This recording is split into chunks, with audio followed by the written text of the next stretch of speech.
Imagine, if you will, the power of the sun in the palm of your hand. Hi, I'm Chet Hanks, and here at Direct Wireless, we had that same brilliant idea, and we decided to turn it into a reality. These days, everything uses data, from the stars in the sky to the submarines beneath our feet. That's why we provide the fastest coverage in the entire nation, according to our customers and the complex algorithms that we use to spy on them. We have over a 99% approval rating, unlike our competitors over at Think Mobile. According to their own investors last year, they lost over $1 trillion billion because, in their own words, they stink. In fact, here is a video of Think Mobile's CEO and a recent earnings report. I'm Mr. Stinky Poopy Pants from Stinky Mobile, and our earnings report, it went down 100% this year, and my wife uses Direct Wireless, so... You heard it here first, folks. If you don't want to stink, use Direct Wireless. Hi, I'm Brett Cruz. You may know me as the CEO of Think Mobile. Imagine a world at your fingertips. Here at Think Mobile, we can do just that. According to the numbers, Think Mobile's the best option, as opposed to our competitors over at Direct Wireless, who, let's just say, haven't been very superb recently. In fact, even though they claim that they donate $4 billion to charity, let me show you this article that says actually $4 billion was recently deposited into the illegal drugs market at around the same time.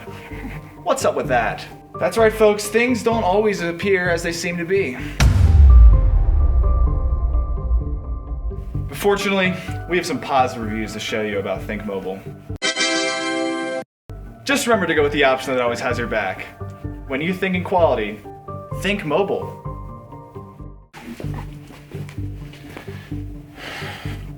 Hey folks, it has come to my attention that there has been some slanderous remarks made about Direct Wireless from our friends over at Stink Mobile.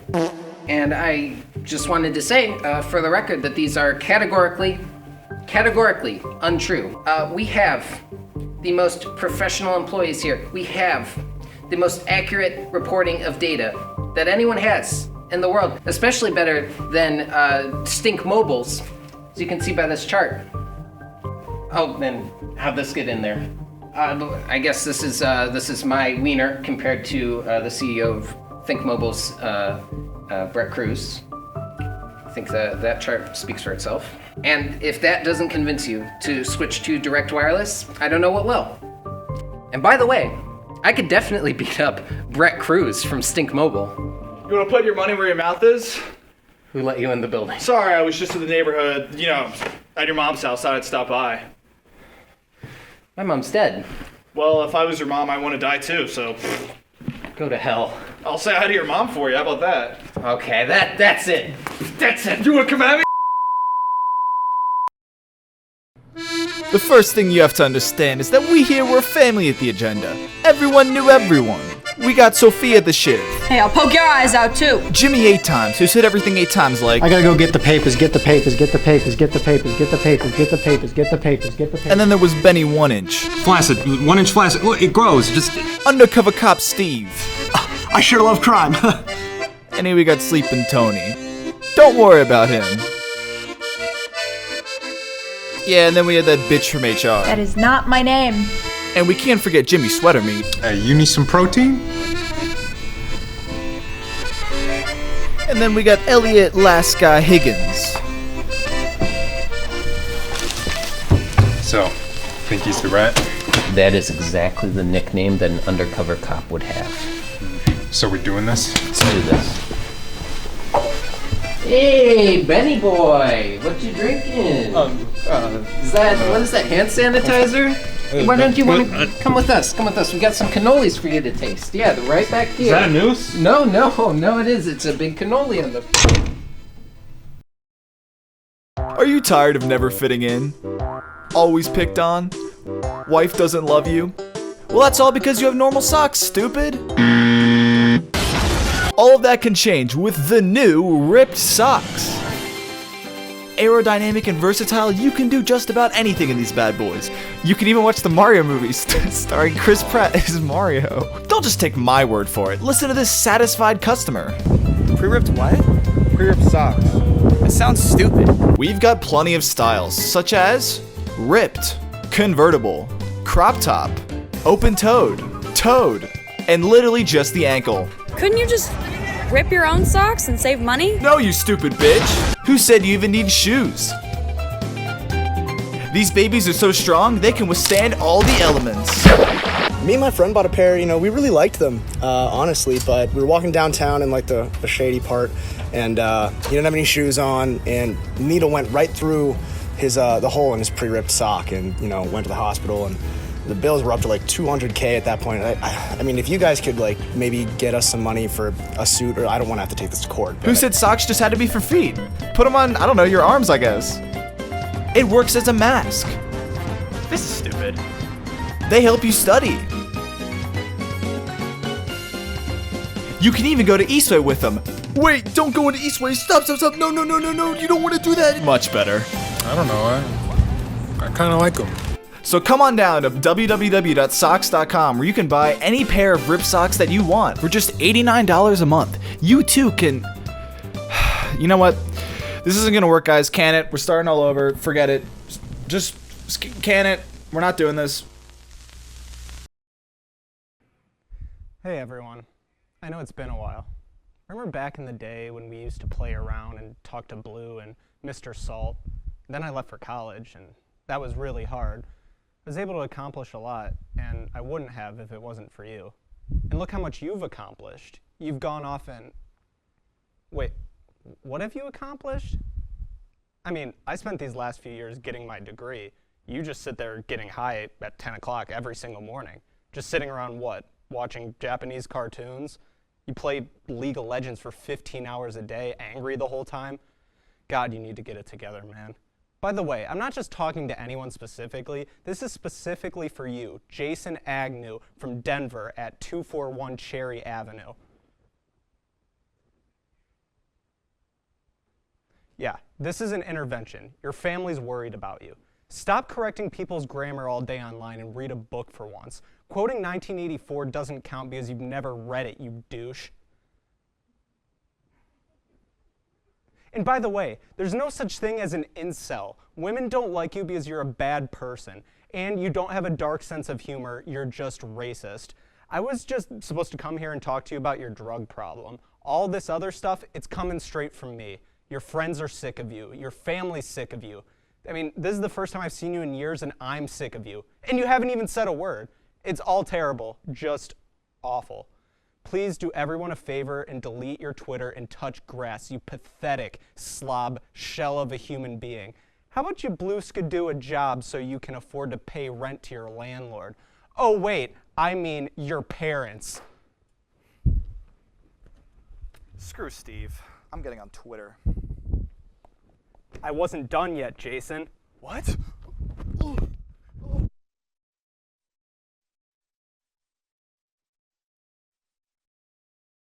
The show has been going great this year, guys. Yep. I must say. I mean, we're doing a fantastic job. All us. Absolutely. Absolutely. To us. Hey, to us. Yes. Hey! You finished writing that death segment. You! Get us some more chilled beverages. I have a name, you know. We don't pay you to have a name! Silence! We pay you to get us chilled beverages! You don't pay us at all. Chilled beverages! Alright, I got it. Chop chop! Going as fast as I can. Why are they not opened?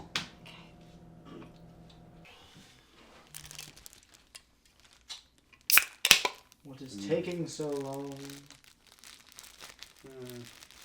I hear crinkling noises. Don't worry about it. Cans don't usually crinkle. Thank you. About time! Thank you.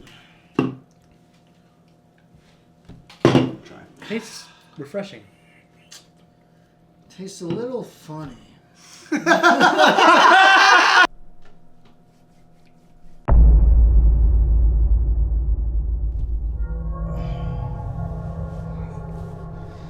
Where am I? Why am I in in a straitjacket.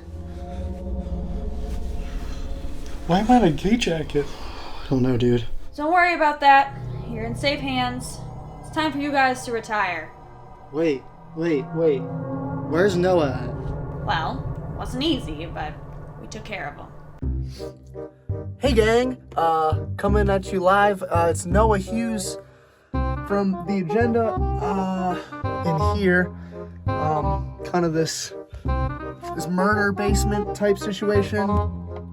These canine carryout bacon flavored biscuits were here, but I don't know what's going on, to be completely honest with you. I woke up with bungee cords tying my hands together, chewed through those really quick. They were good. I have no idea what's happening. The last thing I knew I was in my apartment, and it was pretty comfy down here, honestly, so I don't know. I mean, they cleaned my teeth. I mean, I got good food.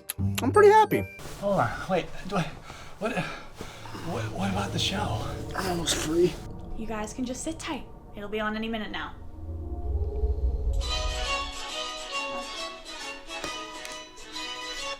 Hello? How are you guys holding up? I'm freaking out. Because I've never hosted before. But I don't know what... What is that? Oh yeah, this ghost hat. It's it's gonna be my thing. I'm gonna like come on different segments. It'll have like a different. Nobody thinks that's funny.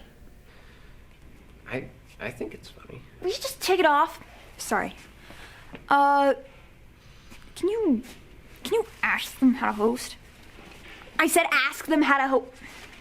What do you mean ask Tony? He hasn't woken up from the sleeping stuff yet.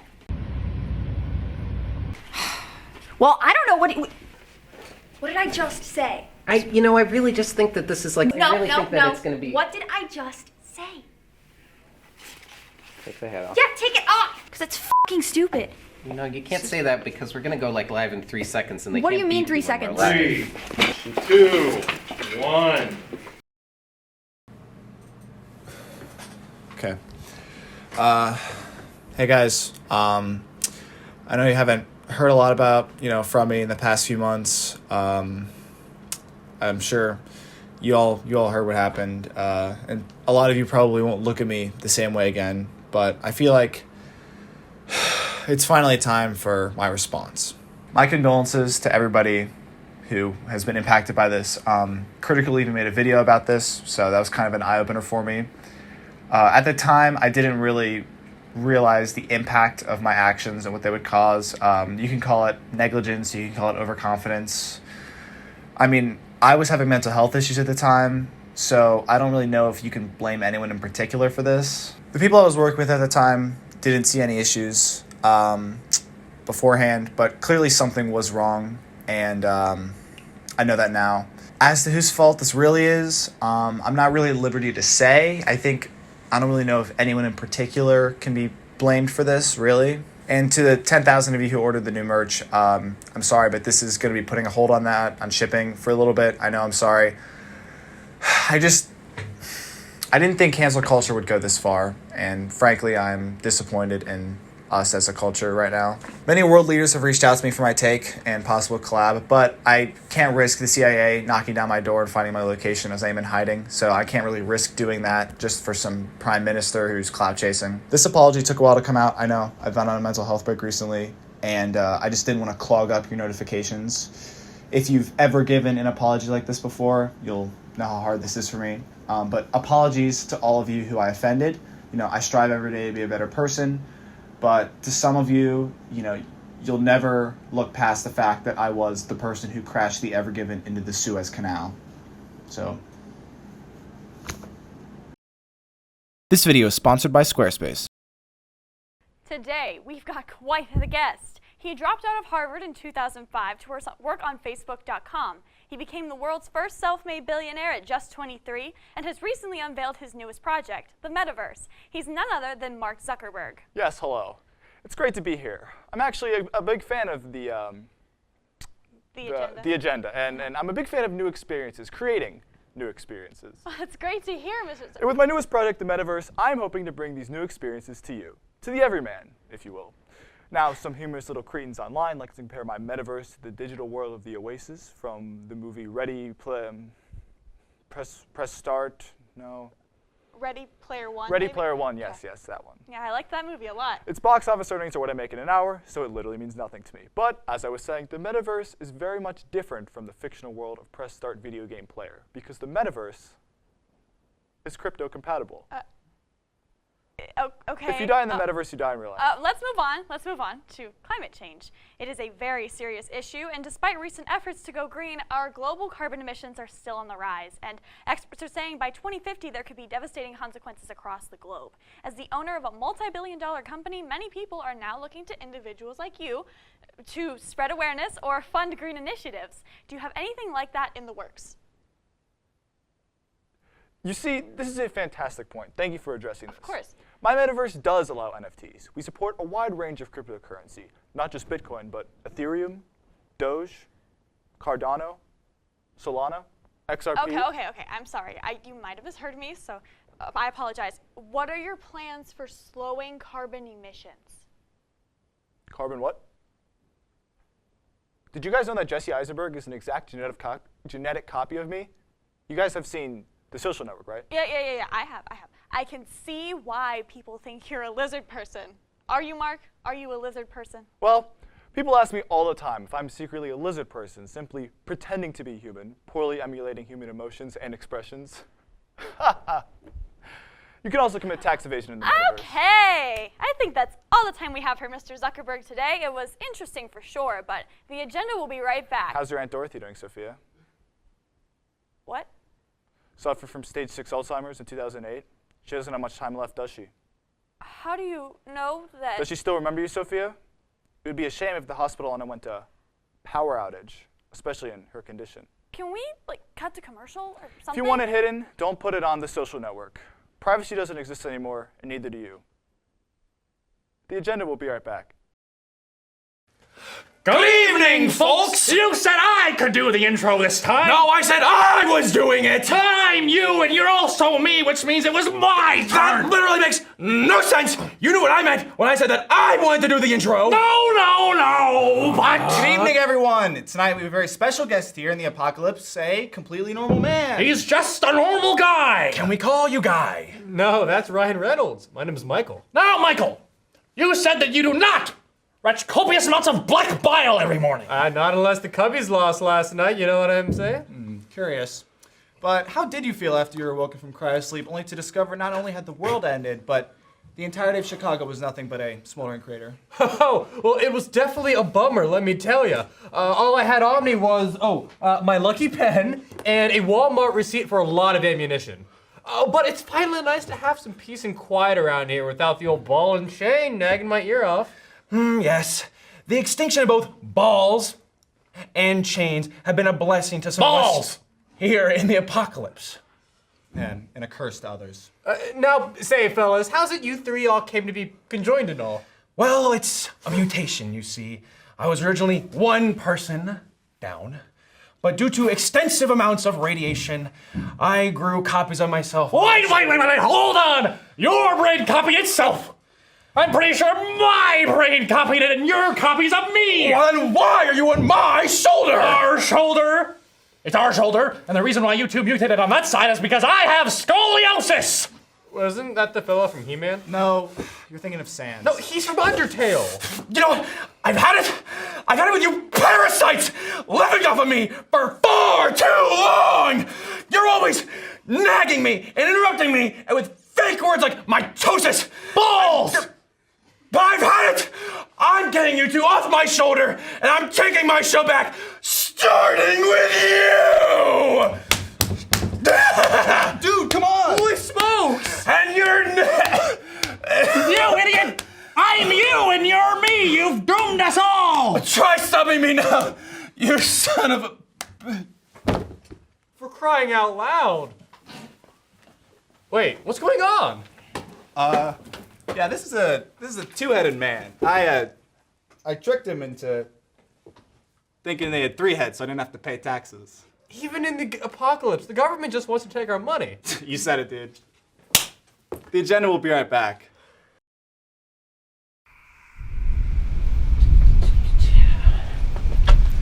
Hey, Garrett. Hey, Elliot. Are we locked out? Yeah, we're locked out. Did you text someone yet? Or No. well, hopefully the meeting didn't start yet. Hey, have you got in touch with Noah? No, actually, no. Maybe he's got the thing that's going around. What thing? Hey, sorry about that, guys. I was laying waste to a toilet in there. What? Nice. Yeah. Just taking a He's at the dentist. Noah's at the dentist? That's what he told me. Noah's at the dentist all week? Yeah, all week. His teeth must be cocked up proper. What the are you saying? What? They're just a bit wonky is all. Why are you talking all British? Tristan, how many times has Noah gone to the dentist? 6 or 7 times this week, I reckon. Tristan's got the British! The what? That thing I mentioned earlier. It's the British. It's all over the news. Bloody hell! Whoa, okay. This can't be a real thing. Have you seen my water bottle? Get the... Okay, alright. Cheerio, lads. Oh. Get the meeting going? All Noah? sorted, are we? Oh, a bit dodgy tonight. Why is everyone British? Do you know Newports are being sold at the Tesco? Maybe you need some tea. No, I'm good. Do you always have that on you? Go on, have a cuppa. Have a glass. Have a cuppa. Why isn't Tristan speaking British? Milk. Have some tea. Chocolate milk. Have some tea. Chocolate milk. Have a glass. Oh, yeah. Score a goal for the Queen, mate! Yeah! There's on 2 goals! And 3 goals! Oh! In the 7th minute, and he's.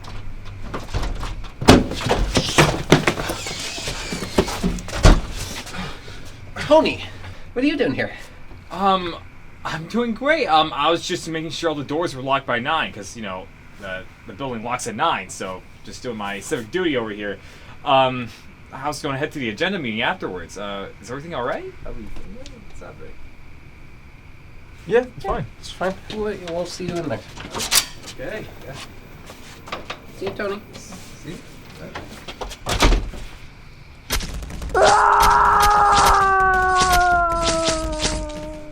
I think we're good. Neither of us got infected. Right. I just recommend we get out of here. What? Water bottle.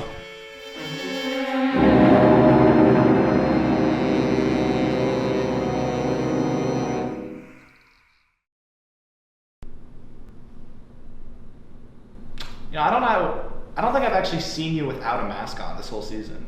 Really? Yeah, I don't think it's ever like come up. Huh, you want to see? Yeah. Yeah, that's like what I expected. Yeah. Pretty much the exact same as I had pictured. Yeah. Please. There was an idea.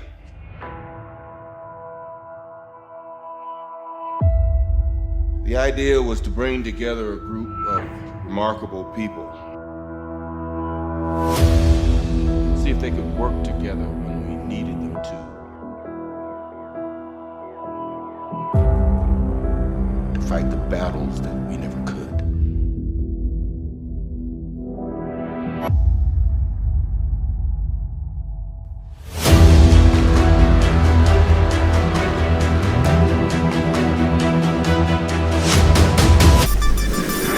We here at the Agenda are big advocates for box beating.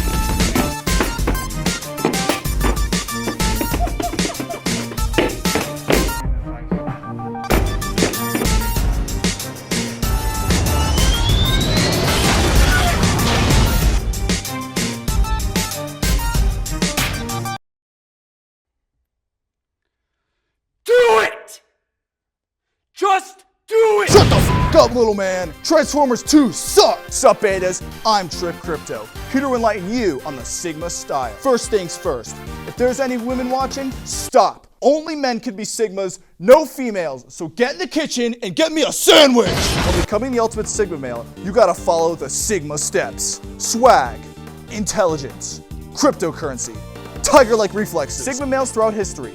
Tyler Durden, Patrick Bateman, Joker, Jesus Christ. Commit yourself to the Grindset 24/7, 365. I said 24/7 because I don't know how to count. Sigma step number 1, learn to backflip.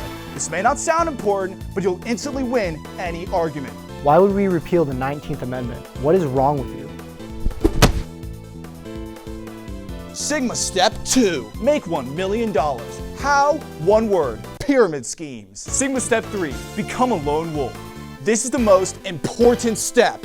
As a Sigma male, you must cut all emotional ties to attain true Sigma enlightenment. Jeff Bezos divorced. Bill Gates divorced. Elon Musk divorced. See a pattern? Women don't buy happiness, money does. If one more person calls me a Sigma male, I'm gonna freaking lose my mind! Elon Musk is my idol, but if we were to ever cross paths, he would be slain by my hand. Elon wields too much Sigma energy for one man, and if I were to inherit his company through bloodshed, I would send rockets to Mars and nukes to China. That's gonna do it for this Sigma lesson. Don't forget to follow the Sigma steps. I've been Trip Crypto, deuces.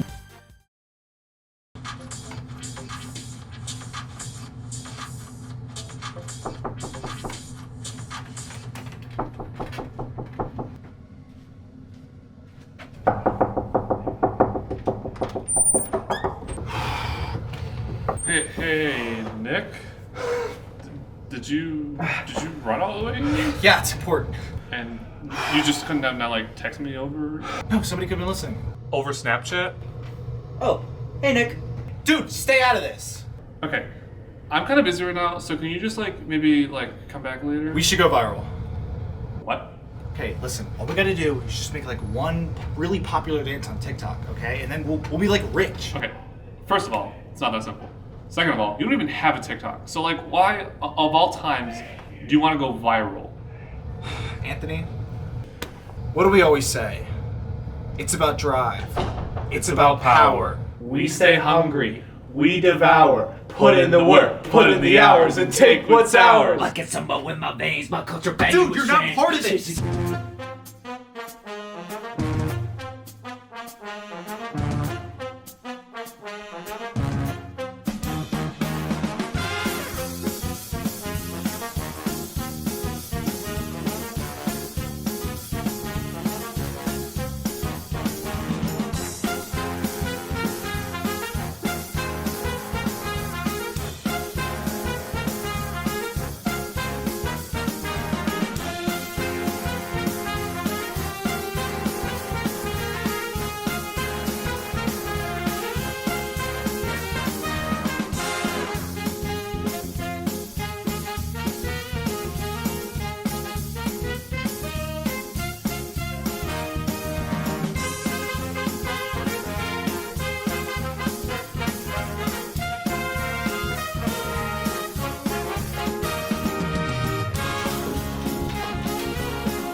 Nick.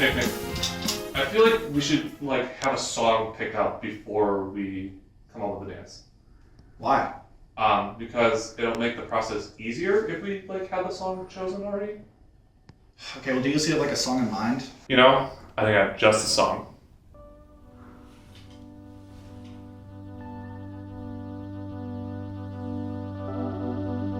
That's perfect!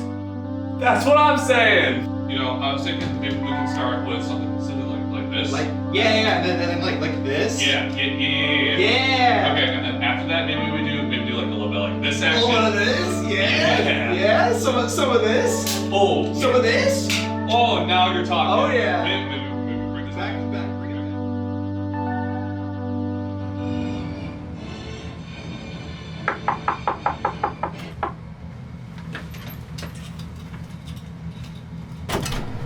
Dude, have you checked the TikTok recently? No, I've been super busy. We've gone viral. Wait, are you serious? Yeah. Dude, it's got 20 million views. Look.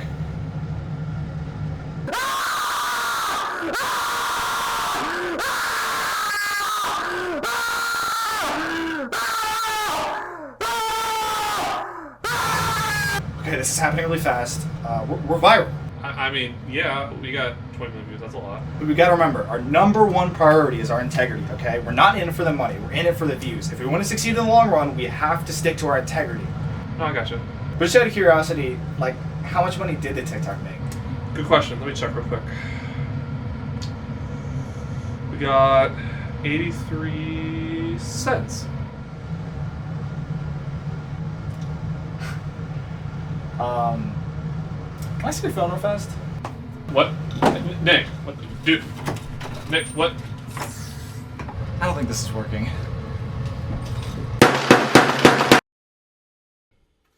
The TikTok didn't really work, but we can just try again on YouTube. And plus, people tend to make more money when they go viral on YouTube anyways, so I feel like that's a better option for us. I thought we were doing homework. Mr. Beast makes really good videos. We should watch some of his videos and see how he gets so successful. Are you suggesting we make a Mr. Beast video? I'm saying we should make a Mr. Beast video, and the best way to do that is to analyze his content and then just make better content than him. Okay, hold on. You still haven't paid me back from when you broke my phone, so I'm not sure if I really want to join your answer. If we go viral, we can pay for your phone. Yeah, you're right. This looks like a good video. I think we should watch this one. Click.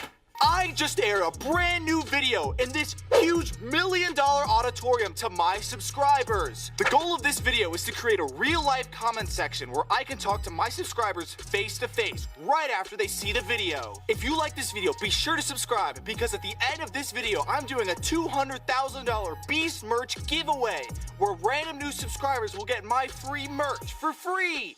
You don't want to miss it. Check it out. Hello, what did you think of the video? First. Okay, what did you think? First! Okay, don't we know if that's... Jimmy, you never disappoint us with your content. Thank you, that really does mean a lot. Hey, who watching in 2022?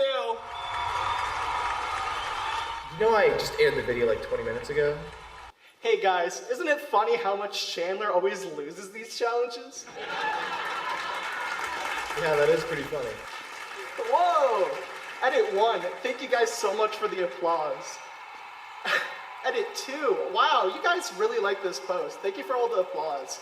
I've been watching Mr. Beast for like a long time, like way more than you losers.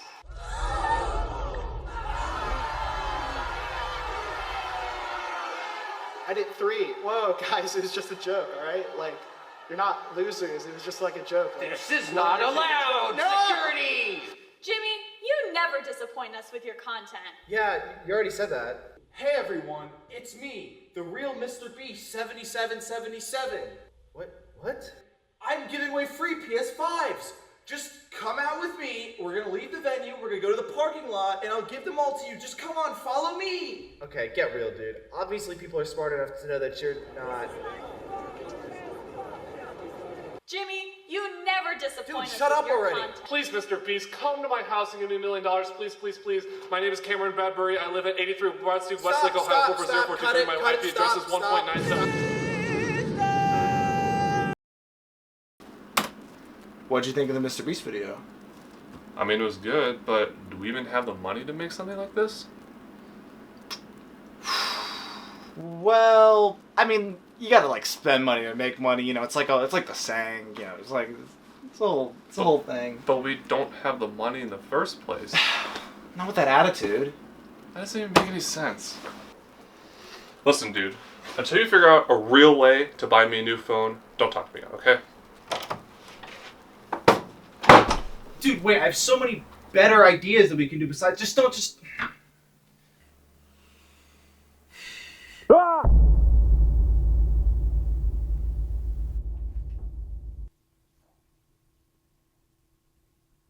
Anthony? Hello?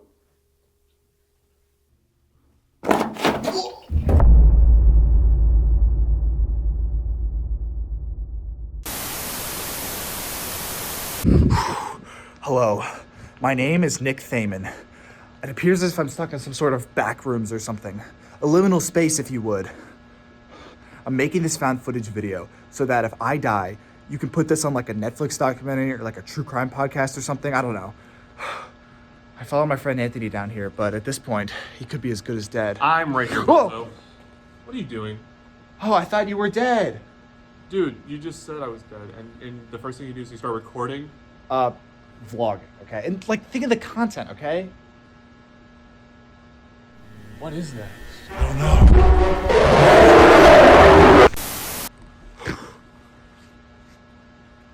Where do you think this goes, dude? I don't know, but like, it just seems like it goes forever. Goes forever and ever, even. Yeah, I read about this stuff like on Reddit, but I didn't think it was real. You use Reddit? Dude, look over there. Holy Don't swear. I mean, holy shoot. Holy shoot. Is that what I think it is? It's more Backrooms. It goes on forever. We should keep going. Okay. What do you see, Nick? Just more hallway and carpet. Oh. I don't know if we'll ever get out of here. Why are you laughing? Dude. What? Is that Lightning McQueen? From the hit 2000 whatever that movie was, Cars? No. Cars 2. No! We've been here just walking all these hallways forever. We're getting nowhere. I know, I'm getting really hungry. I am too, but there's no food places. It's just hallways. I think the Backrooms got McDonald's. Only one way to find out. This is a big room. Whoa, dude. Is that who I think it is? Whoa. Oh my god, is that Jablitsky Games? What are you doing? Going viral? At 2 a.m.? Get the out of here.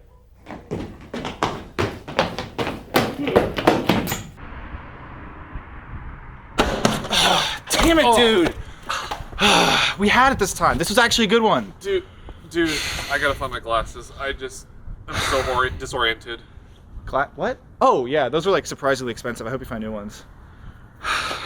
Surprisingly expensive? Nick, did you sell my glasses? More like Pond. What the hell? Why did you sell my glasses? Is this because of the money thing? Why have you been so obsessed with trying to make money? And don't tell me it's because you just want to go viral.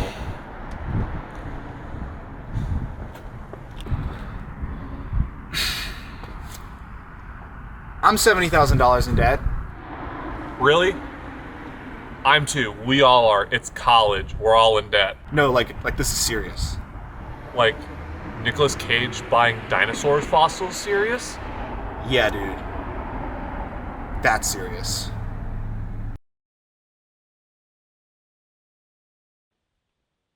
Hello and welcome back to Kent Core. And tonight we have the band Spank Wizards. So before they play, let's get to know the band a little bit. So how'd you guys all meet? It's a funny story, actually. So me and Horace, we met at Rockney's, and then after some talking, we discovered that we both used to be ex-band members. We then started the group and met Lily at my cousin's bar mitzvah. Let me tell ya, that bar mitzvah was wild! Yeah. And then we picked those two up, there's three of them, got out of prison after streaking during a Vikings game. Wow, that's quite a story. Well, so who are some of your inspirations? Like some underground bands, you wouldn't know them. Beatles, Luke Combs, Beethoven, Skrillex too. Oh, a very diverse band, I see. So why do you guys call yourself Spank Wizards? The year is 1932. The emus have won. My grandfather was weary from the fight. He migrated to America to start a new life. He got a job as a mailman and worked his way up the ranks. Then, in his later years, he developed polio and dementia. And while in his deathbed, he spoke to me, ever so softly, the words, "Spank Wizards." That was beautiful. So yeah, that's why we're called Spank Wizards. Awesome. Do you guys have any record deals? We don't have any at the moment, but we are sponsored by SeatGeek.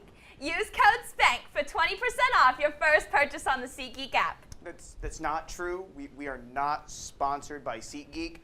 How'd you get that seat then, Liam? I've heard you guys are so diverse in your music that you've been pretty successful. We sure have.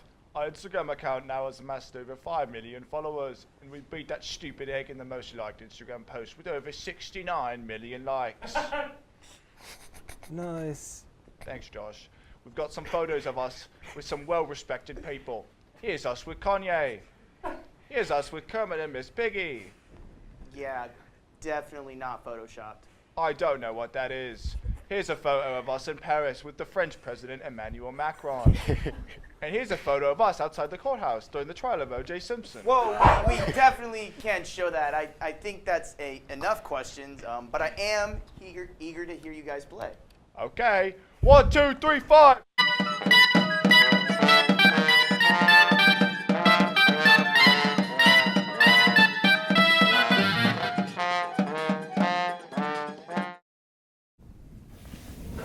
So are you here for the free canes? Canes? I thought they said free Swensons. Hello, everyone. Thank you all for meeting us on such short notice. You may be wondering why we have gathered you here today. Where's the food? Have this granola bar.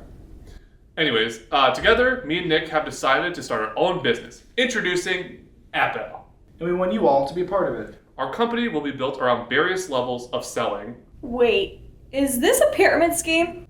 No. It's literally on screen. You guys are starting a pyramid scheme. It's more of a triangle scheme. You're still saying scheme! Okay, fine. Is this better? Oh yeah! Yes! Yes! Yes! Oh yeah! Yes! So all we need you guys to do is to sell as many Wazam charger bricks as possible. We don't have any chargers yet, so what we need you guys to do is to donate as much money as you can so we can stock up on chargers to sell. I thought you guys were trying to go viral or something. What happened to that? We probably didn't make them enough money. Oh, get his ass. We did make money, okay? Only enough to buy Anthony new glasses, but we're on to bigger and better things now, okay? This is gonna make us, so much money. It says on Wikipedia that they can randomly and violently combust. Well, lucky for you, you wouldn't be using the chargers, only selling them. So, you're not in danger. I have one here to show you guys, but okay, I must have put it somewhere.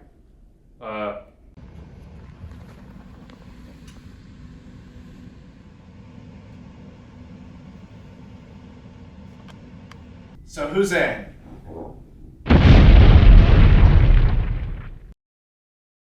Ancient Egypt has been a mystery for centuries.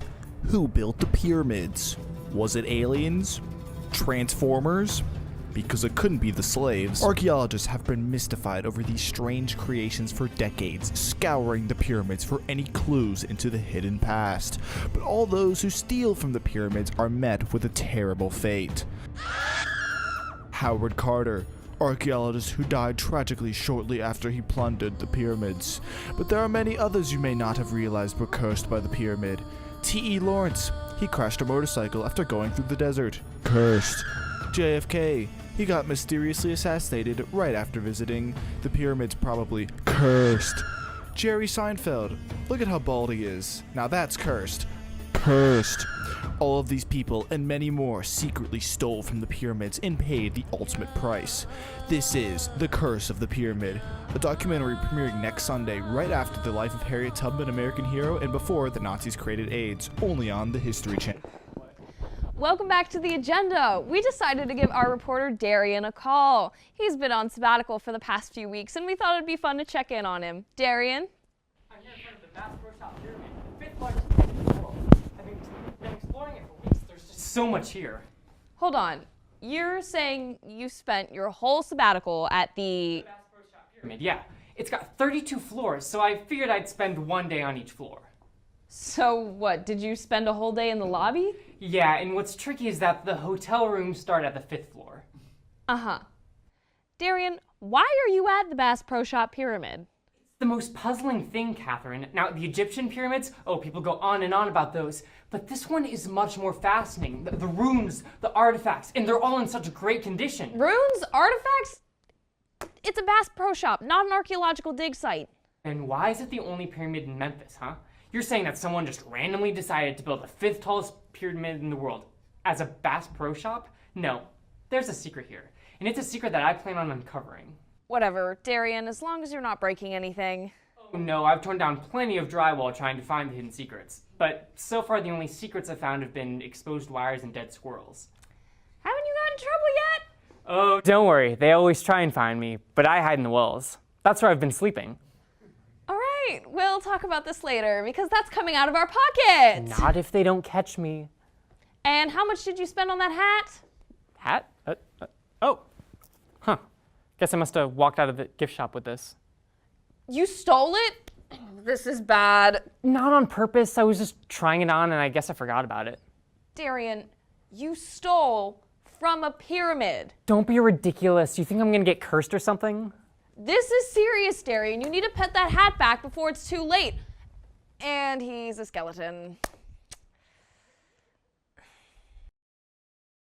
We can all agree on one thing. Ohio sucks. There's so many things to hate about Ohio. First of all, Cleveland. There's just too much dang corn. Too much corn. Sorry, that's not a good. Don't replace the C in corn with a P. Don't do it. Number 2. We border on Michigan. I hate Michigan. Number 3. Youngstown. Is there much more needed to be said about that? Number 6. Ohio spelled backwards is Ohio. With all of these in mind, this is why we have decided to create Ohio 2. Our Ohio 2 has added a number of patches into the Ohio experience. For example, Cleveland, gone. Decimated. Reduced to atoms. We have also completely removed Youngstown out of the equation. You're welcome. Now I know what you're thinking. What about the Rock and Roll Hall of Fame? Don't worry, we've kept that. It's now the Rock Hall of Fame. And you may be also wondering, what about Lake Erie? Well, now it's called Lake Friendly. You can still drown in it though, it's still a lake. Don't drown! The capital of Ohio 2 is no longer Columbus. He's problematic. It's Avon. Newport is basically Cincinnati, so we just include that in Ohio 2 as well. Fuck you, Kentucky. Kentucky Fried Chicken no longer exists in Ohio 2. It's still KFC, but now it's Kentucky fucking Craps. Number 3! It's no longer Dayton. It's Knighton. Nobody can leave Knighton. It is a city of crime and desolation. If you are sentenced for a crime, you will end up in Knighton. There is nobody there but fellow criminals and the bear. And finally, we have changed the shape of Ohio 2. So now it looks like this. Now you might be wondering, where is Ohio 2? There's already a place for Ohio. Right here. In the middle of the Pacific Ocean. You can only get to it via submarine. It's a secret. Don't tell anyone. We'll find you. And steal all of your spoons. Famous people from Ohio 2. George Tukis. Dr. Phil. Jeff Bezos. Not that one. Anthony Fariga. Anthony Fariga. Ohio 2 has no corn. No corn. Instead, we farm maize. I love maize. It's amazing. We also farm Bitcoin. Cryptocurrency is the future. And if any of you Ohio 2 residents encounter any Indiana 2 residents, say it with me. Yeah. Shoot them on sight. Why did you say it? No. What? We're not going to shoot people. Why not? Because that's not nice. Ohio spelled backwards. Welcome back to the agenda. What are you doing? I'm hosting the show. No, I'm hosting the show. Listen, that's how you open a live segment, okay? But I'm supposed to be the one saying that. Today we have Darian, host of the agenda.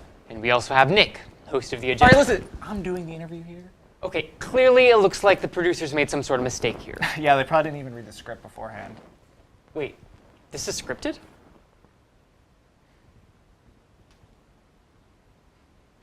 It doesn't excuse the fact that I'm a better and more handsome host than you. Darian, how long have you been host? Long enough to know that I could do this better than you. And how long have you been wearing that hat to cover your bald spot? Well, a lot of people have been asking Darian, how does it feel to be the least liked member of the cast? I don't know. How's it feel to use Anthony all the time in your videos to make you look funnier? Pretty good, and it works really well. Hey, knock it off, you two. Anthony, do you remember who asked? Anthony, is the person who asked in the room with us right now? Never mind. All right, you can leave. Okay. Darian, what's it like knowing you only made the cut on the show because there weren't enough people who auditioned? How do you manage to make so many unfunny videos in a row every week? Do you think you're better than me just because you're ginger? Yes. Okay, the agenda will be right back. No, the agenda will be right back. The agenda will be right back. The agenda will be right back. The agenda will be right back.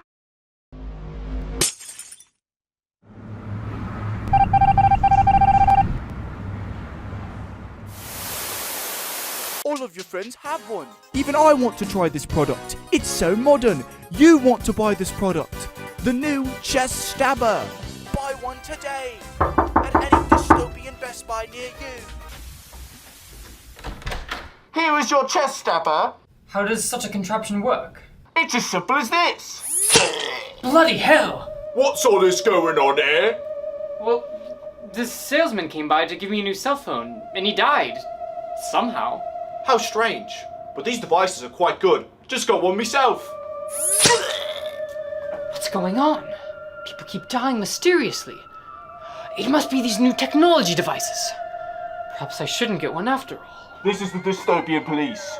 You have to use technology. It is against the law to not use technology. Okay, I will use it then. Not.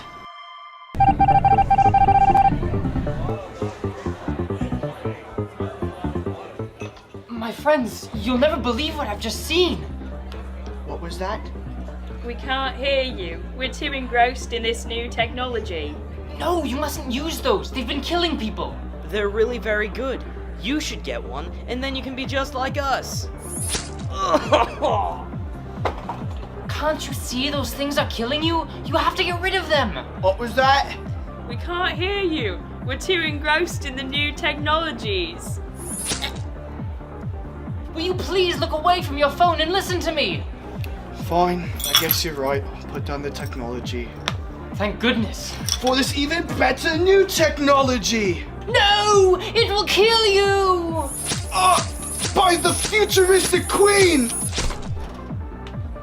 All my friends are dead, thanks to their addiction to technology! This story was not meant to be taken literally. It was, in fact, a metaphor for how technology and consumerism will be the downfall of humanity. But there are many ways to eliminate your technology addiction.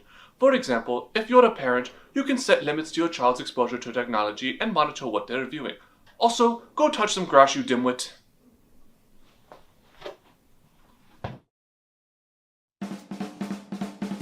Welcome everybody to the Nightly Late Night Tonight Show. I'm your host, Jimmy Jimmies. Tonight we've got some very special guests. You know them, you love them. It's host of the Agenda, Faye and Damani.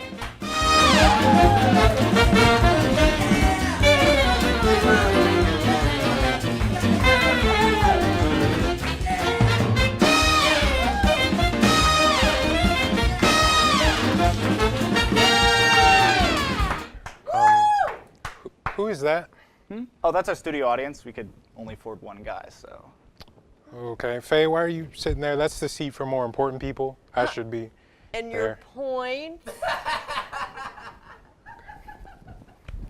So, Faye, Damani, what's it like to host the Agenda? Am I saying that right? The Agenda? I mean, right you are, Jimmy.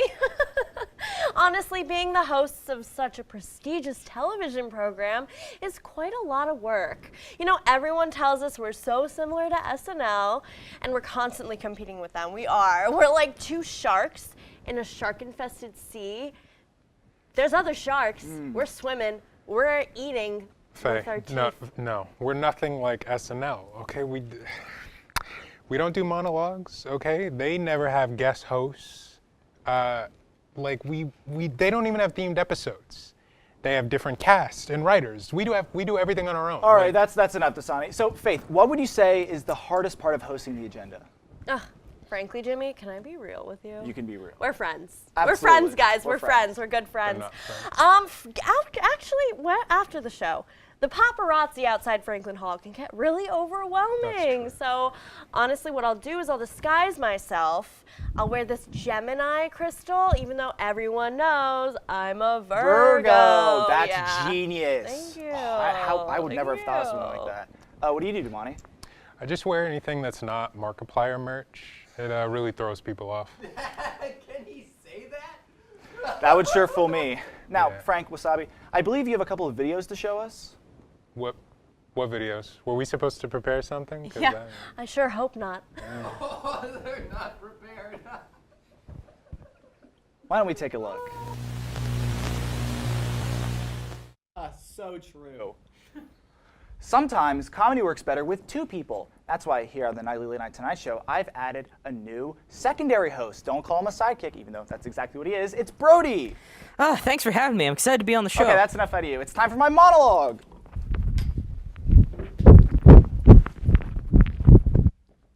Whew. All right. right, welcome everyone to tonight's show. And by everyone, I mean Elliot. Hey, yeah, that's me. Woo! Now, I think we all have those pet peeves in our day-to-day lives, things that really get under our skin. You know, it could be in-laws, it could be people cheating, chewing with their mouths open, it could be your neighbor's dog that barks too loud at night when you're trying to write a monologue for your show. But why do people call it pet peeves? Maybe the guy who came up with it was getting sick of how loud their neighbor's dog was barking in the middle of the night when they were trying to get some sleep. This is getting weirdly specific. You know what else is a pet peeve of mine? When your neighbor comes to your door asking all these stupid questions like, have you seen my dog and what's that shovel for? You don't have a garden. So true. And then you say, don't worry, he's just asleep. And he says, how would you know that? And you say, I don't know, I was just guessing. But then he says, no, I think you know where my dog is. And you say, since when can you read minds, smarty pants? Maybe that stupid mud had it coming. And he says, are you saying you killed my dog? And then you say, he who smelt it dealt it. But then he says, why are you covered in dirt? So he says, I was looking for buried treasure in my backyard. But he doesn't believe you, so he calls the police. And you get sentenced to 14 years in prison. Don't you just hate it when that happens?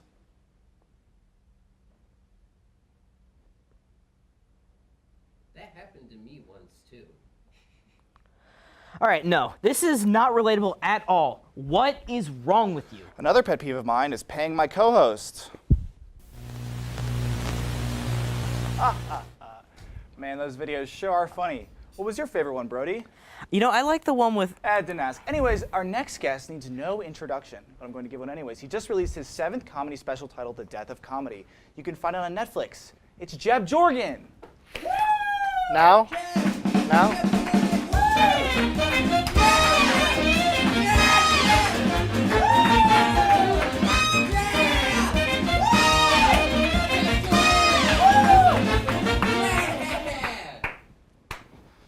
How you doing, Jeb? What's up with that guy? Oh, Brody, just ignore him. No, the guy over there. Oh, He noticed me. Yeah. That's our studio audience. It's just one guy. Just one guy. So, Jeb, first question, where do you get your ideas? Usually like Walmart or TJ Maxx. That's so funny. Interesting. So, what's this new comedy special of yours about? Well, Jimmy, actually, I want to take this time to talk about something that I think is plaguing this country. All right, it's very destructive, and I want to use this platform to speak about it. Is it climate change? It's cancel culture. True. That's so true. I see. See, I consider myself to be one of the victims of this plague. You do? Yes, very much so. You see, every time I release a special and make like millions or tens of millions of dollars from it, I always get criticized for jokes that are like so funny, and they always bring up my old tweets and stuff. Like, what the heck? Like, I'm tired of all this PC stuff. What happened to freedom of speech? Guy knows. Yeah. I believe there was an old tweet of yours that resurfaced, if we could pull that up. Oh yeah, that was like so long ago though, you know? Everyone was like, it's so bad. Like, come on, man. You know? The date on the tweet says October of last year. Yeah, a whole year ago. Actually, that's not even a year ago. Listen, new year, new me. That's my motto, okay? I'm a changed man now. Yeah, of course you are. So, I hear you like to perform a bit of comedy from your new special. Care to take the mic? Do I have to? Whatever. Yeah, comedy. Just don't say anything like problematic. Yeah, so you know what really chaps my ass? All right, cut. Wow, what a great episode. We had lots of laughs, lots of tears, and most importantly, I think we learned a thing or two. I didn't learn anything. Well, either way, let's give it up one more time for Fan Damani. Woo! Big money, yeah! Get out of here. Woo! My seat. So, what did you guys learn tonight? I'd learned that the mitochondria is the powerhouse of the cell. fell asleep, got a little money. Good to hear you guys. So when do we get our show back? Yeah, the cast was like forced to sit in the corner because you wanted the couch set. Can't believe you did that to them. Really mean. Kind of over there. Hey, let me tell another joke. How many Brodies does it take to change a light bulb? I don't know how much. A Brodillion? No, that doesn't really make sense though. All right, enough. I've just had about enough of you, Jimmy Jimmies. Guard, get him. Guard? We have nice guards? try, Broadster. but he works for me. Actually, sorry. Brody, Come on, frame guard. Brody promised me a pay raise. But I don't pay you anything. Exactly. Get him out of here. No! No! Oh, I've been waiting a long time for this. Looks like I'm in charge now. Where'd you get the Well, that was intense. Does this mean that the episode's over? Yes. Yes, it is.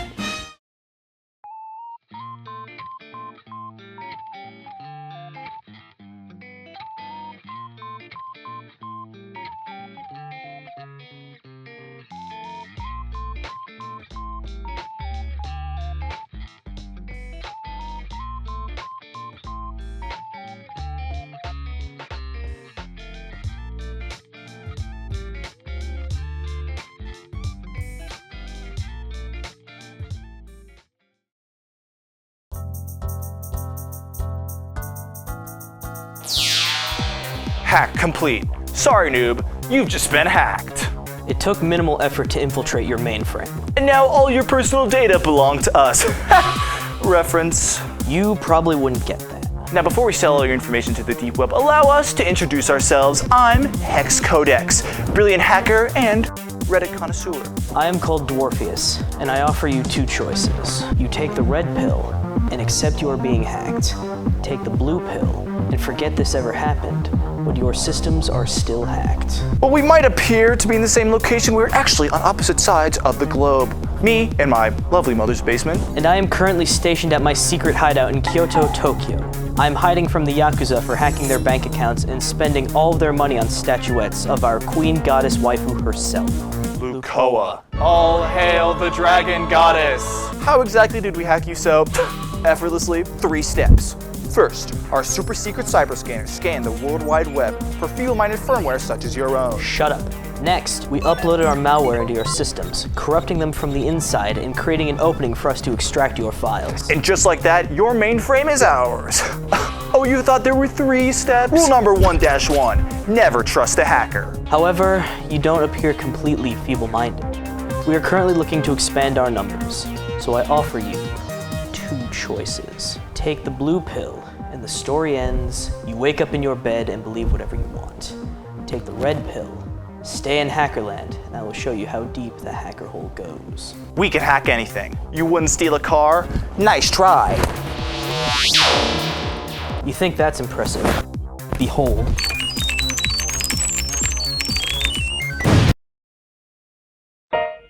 Wow, Dwarfius, you're pretty powerful, but not as powerful as our goddess waifu. I would die for her in a heartbeat. Well, that does it for us. Hack you later, loser. Oh no, the Yakuza, they found me. They're hacking into my mainframe. Before they get in, I offer you 2 choices. Take the blue pill, let me die. Take the red pill, call the f***ing police.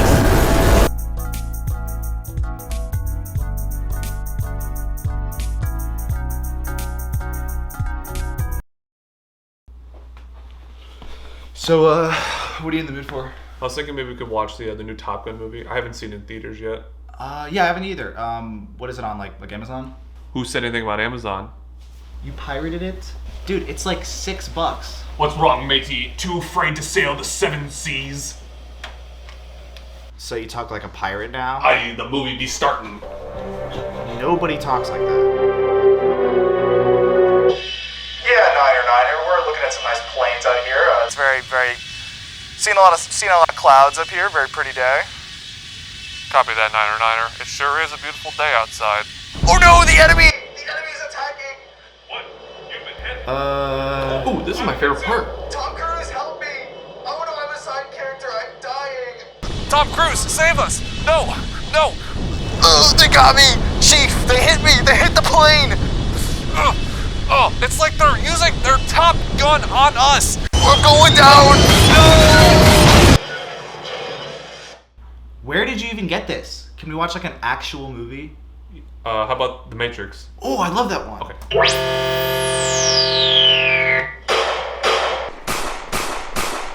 How's this guy dodging all my bullets? Try hitting me now with bullets now, idiot. I bet you look You look so stupid right now. You're the one that looks.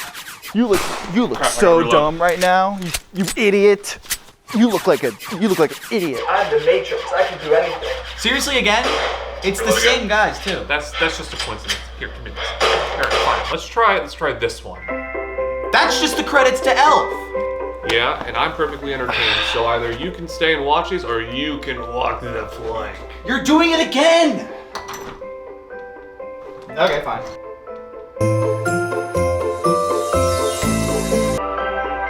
Okay, cool. Let's try a DVD.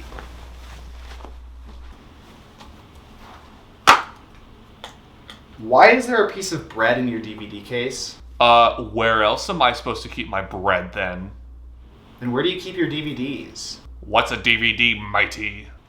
Let's just watch TV. Yarg!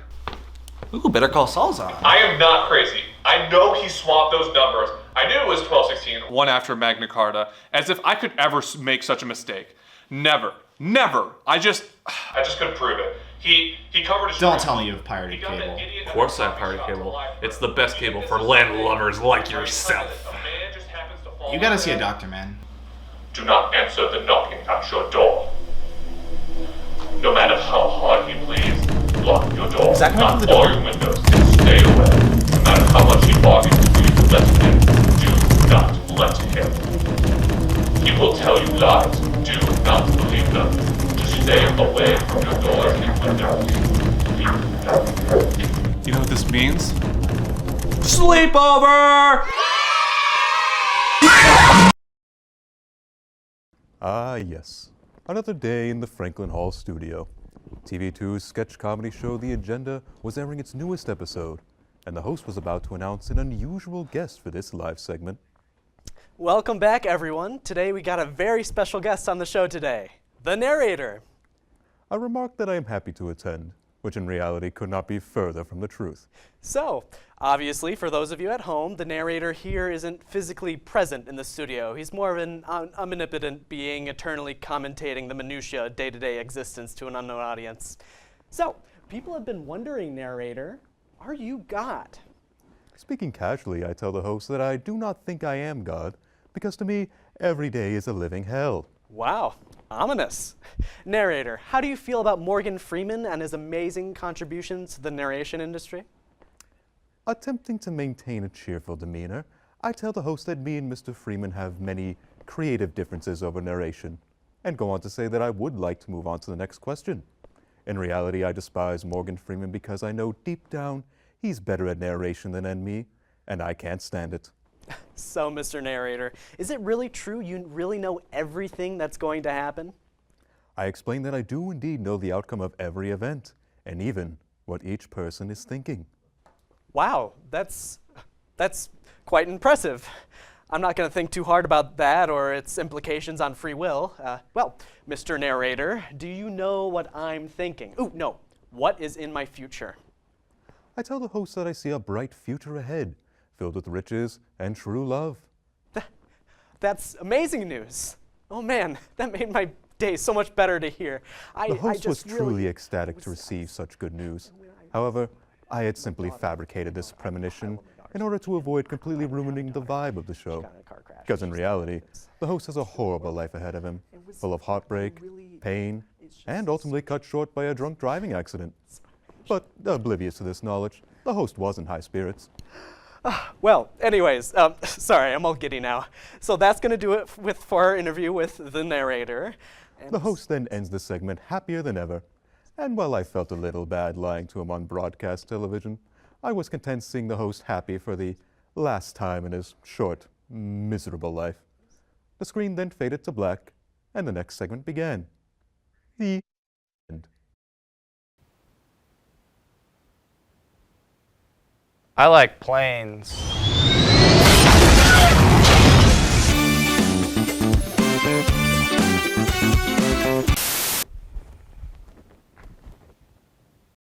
Not for long.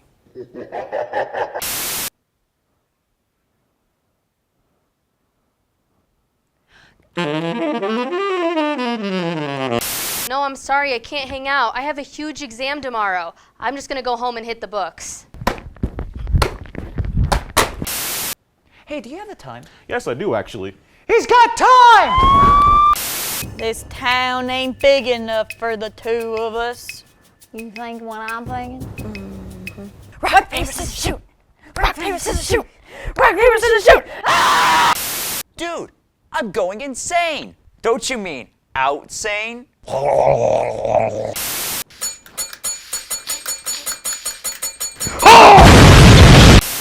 I will grant you one wish. I wish this video frame would move off center. Your wish is my command. Aha!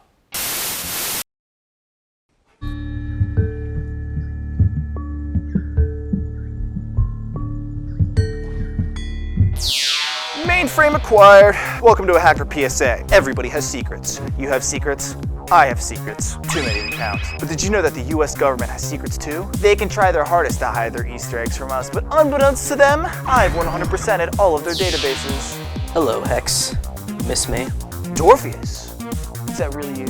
Indeed it is. How did you escape the Yakuza? Simply put, they were in awe of my hacking abilities. Let's just say, I am the Yakuza now.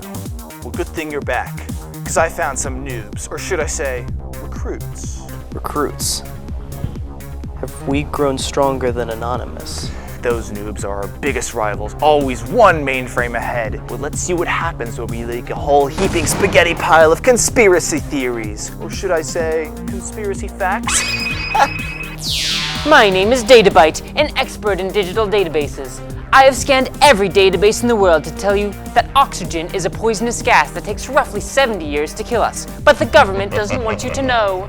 I'm iQWERTY, aka the greatest hacker to ever walk the earth. Not like there's much competition. Dinosaurs built the pyramids. My name is Rom. I've downloaded Pokemon Emerald 5 times. One day I will find an Omnitrix. My name is Boolean. I know every programming language there is, and especially familiar with Google Chrome's expect element. Did you know that you were supposed to drink Elmer's glue? It cures cancer. My name is NAN. Professional troubleshooter and rage quitter. Zuckerberg isn't actually reptilian, he is a duck. You might know me as UMAD, veteran internet troll. A shrimp did, in fact, fry that rice. You aren't supposed to do that to toilets. There is no Queen of England, only bees. I'm not just a Redditor, I go beyond. I use 8chan. Do you know Ohio spelled backwards is Ohio? This is true. The dinosaurs from Jurassic Park are not real. Everyone knows the moon landing was real, but what about the Earth landing? Dwayne Johnson will change the hierarchy of power in the DC universe. 75% of penguins are just people in costumes. They're lying to you, and they don't want you to know. Penguins were never real, only bees. Of course Santa's real. You're saying that there's this global conspiracy where parents all over the globe all collectively agree that Santa doesn't exist? All right, genius. Who eats the cookies then?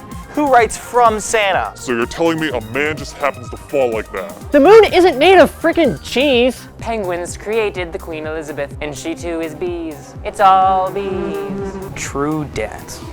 Well. Look who the database dragon dropped in. Anonymous? This cannot be! It is I, Anonymous Incorporated, the greatest hacker syndicate in the known omniverse. Your arrogance lags your judgment.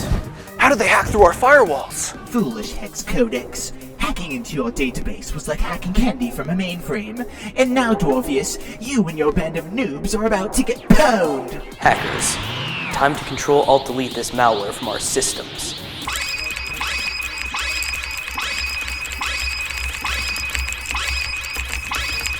Foolish hackers, your software is no match for our superior systems. They're hacking the recruits!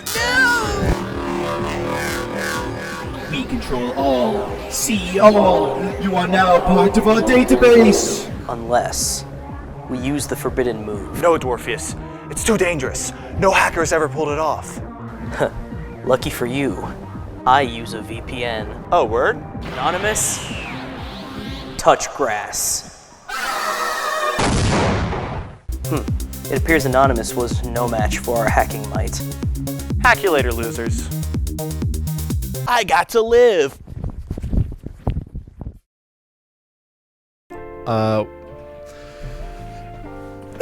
Hey guys, welcome back to the stream. I know it's been a bit. I really don't want to talk about last stream. You probably saw the LSF clip. I got a new controller. It's all that matters. I've done a lot of practicing off stream, and I think this isn't going to be the run, but maybe this stream will get a PB. I've been practicing couch skip a lot. Let's just get into it. Almost forgot the split there.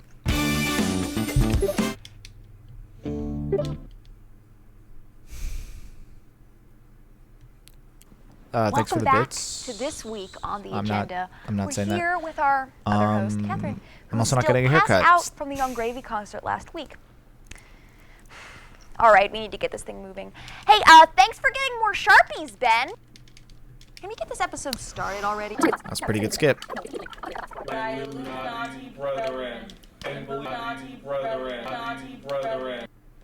Well, we've had a lot of people on this show. Bigfoot. Good to be here. What is this? What? Bigfoot. I'm Bigfoot. You're Bigfoot. Yes. This is you? That's me, yeah. That doesn't look. That definitely me. So you know when you shake camera or something far away, then it looks blurry? Yes. That is the stupidest thing that I've ever heard. This is actually pretty blurry. Bigfoot, everybody. The agenda will be right back. Car conspiracy.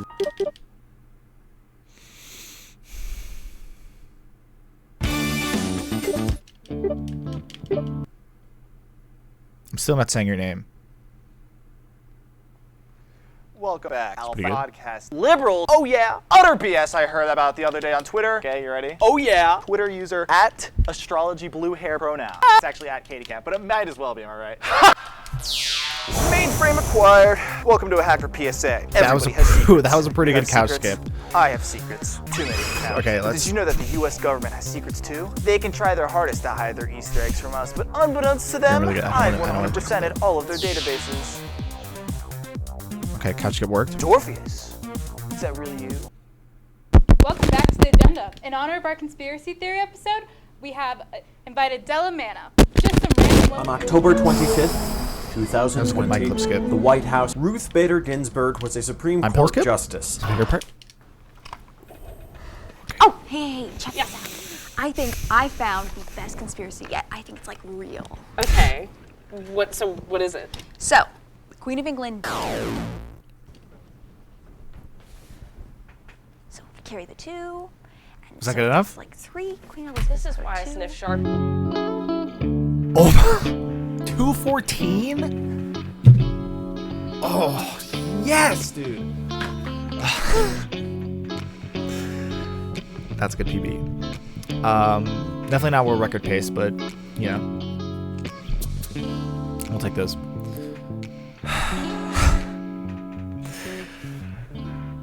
Yeah, you were here. You were here.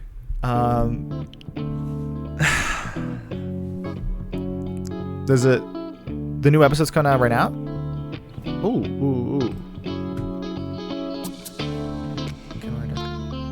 I'm not gonna face cam for this. There's no reason to, but let's see the new episode. What's good, gamers? It's me, Oily Goose. Welcome to episode 32 of my complete playthrough of Spider-Man PS4. Right now, we're at the part in the game where Spider-Man drops acid, so let's fight the Scorpion. No. No? Is he self-aware now? What is this? Free will? Okay, the guy at the estate sale did warn me about this. Who's the puppeteer? What villain is this? Wait, so he still thinks he's Spider-Man. Where are you, Invisible Man? What's up? Can you hear me? Is this the work of Mysterio? No, I'm a Let's Player. Like Mini-Lad? Bad example, but yes. What does this mean I'm in a video game? Yeah, can we just fight Scorpion now? You've been controlling me this whole time? Every time I got beat up or died. That was all you? Controlling my body like a flesh puppet for your own sick, twisted enjoyment? Well, hold on, okay. When I cheated on my first girlfriend, and when I peed my pants in 5th grade, that was you? Well, okay, none of that was in the game. Maybe you're the real villain in all this. Not Mr. Negative or Fisk, but you, Mini-Lad. I'm not Mini-Lad, and I do not associate with nor condone Mini-Lad's actions in any way, shape, or form. Just chill out, man, okay? It's just a video game. I didn't know you were sentient. Where is he going? Should I just, like, turn off the console? Would he die? This may just be a video game, but I found your real IP address. Whoa, where did you get that? Next time, get a VPN, loser. Well, take this. Why didn't I think of that earlier? Hey, you guys aren't going to dox me or anything, right? And you swallowed. I'm over here, my hands are up.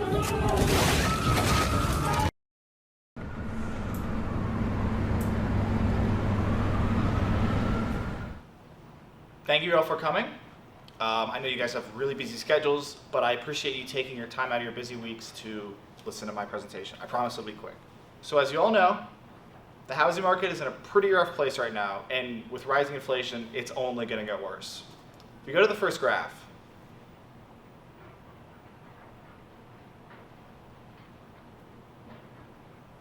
okay, I was playing with the transitions last night. I didn't know they saved. It's okay. Okay, as you can see with this chart, if I could draw your attention to these areas, as prices are going up, so is poverty. Okay, next slide.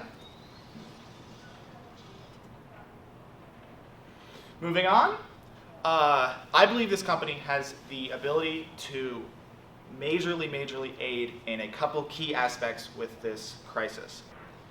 Number one, homelessness.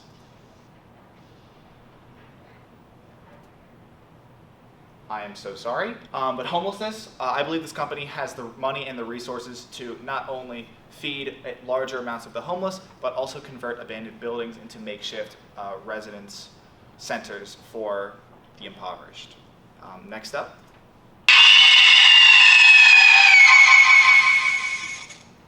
I didn't know this played sound. So our company has the power to lobby for certain government officials that would be able to cut a lot of unnecessary government spending, and that would not only help our brand recognition, but also help out our customers. So it's a self-helping cycle in that way. Okay. Next and final slide, here we go.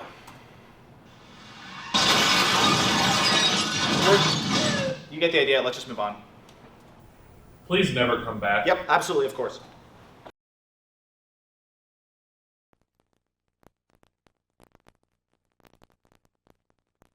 Good evening, Ellsworth County. Sorry to interrupt your regularly scheduled programs, but we've got some slammin' deals I just know you're gonna like. My name's Neil Bregman, owner of the biggest toothpaste distributor in Kansas, Breg Paste. But I'm not here to talk about our iconic 56 flavors of toothpaste, nor our revolutionary contributions to the toothpaste cap industry, no siree. I'd like to sell you on our newest business endeavor. An orbital satellite defense system equipped with inert kinetic projectiles capable of leveling city blocks. Isn't that cool? Due to an oversight in our budgeting department, rather than ordering 300 cases of Oral-B toothpaste, we instead accidentally came into the possession of over 300 orbital kinetic bombardment weapons. Somebody's going to prison. We've got plenty in stock to go around, and all for a reasonable price. So far, we only have one interested party, and that makes me scared. But Neil, I hear you asking, how do these orbital kinetic bombardment weapons even work? Well, like most weapons of mass destruction, it was conceived during the Cold War. Kinetic bombardment has the advantage of being able to deliver projectiles from a very high angle at a very high speed, making them extremely difficult to defend against. In addition, projectiles would not require explosive warheads and, in the simplest designs, consists entirely of a solid tungsten rod, giving rise to the common nickname, rods from God. The rods are typically shaped to minimize air resistance and maximize velocity upon impact. When a strike is ordered, the launch vehicle breaks one of the rods out of its orbit and into a suborbital trajectory that intersects the target. Now, obviously, you can use this in all sorts of ways. Home defense, tungsten rod. Stuck in traffic, tungsten rod. Behind on your taxes, tungsten rod. It also makes for a good landscaping tool. No one will even hear it coming since it travels 10 times the speed of sound. Now, some of you might be wondering, do we do background checks? Why would we do that? We're here to provide a service to our loyal customers, no discrimination. Also, if these don't sell out fast enough, Lockheed Martin will kill my entire family. So whose life wouldn't be improved with the addition of the ever-watchful eye of a kinetic weapon from space? You can get yours today for the easy price of, don't worry about it. We're chill. This is definitely allowed, but hey, I've taken up enough of your time, Ellsworth County. Have a good night. And remember, we all wait for judgment. Prayers won't help.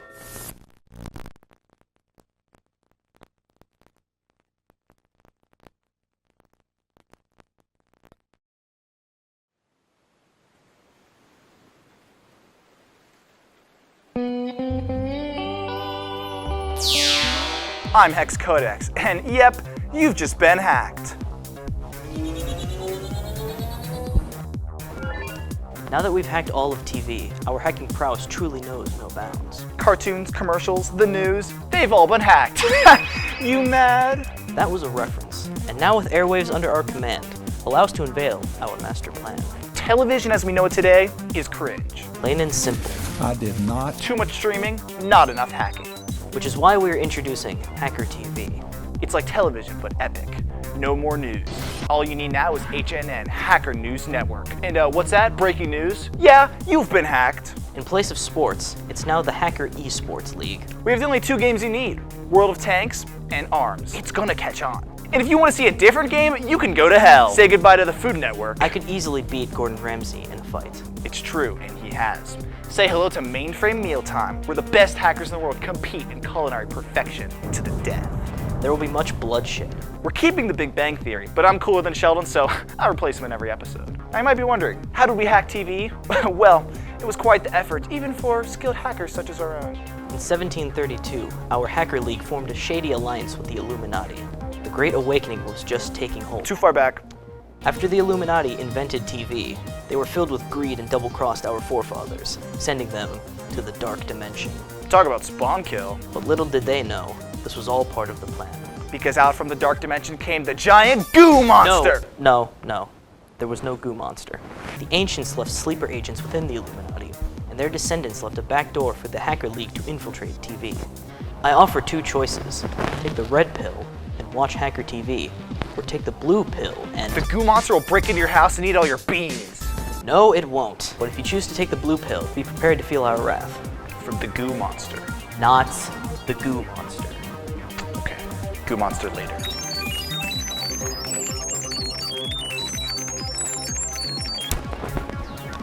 Sorry about that. Just hacked the president. Don't touch that dial, gamers, because next up, we've got a lot more hacker fun for you to see. I'm the president now. Agenda. Thursdays at 9 on KentWired.com.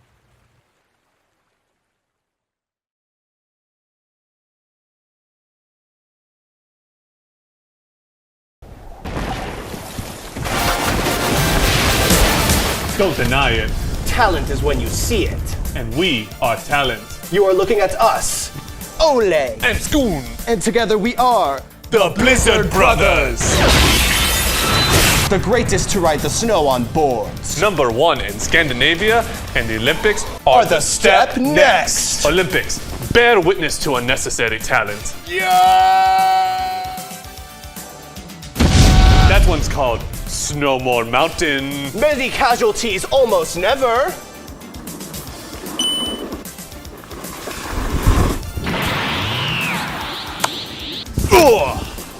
Checkmate. That is what it is called. But let us not forget this. Let's see it, Oleg. Wow!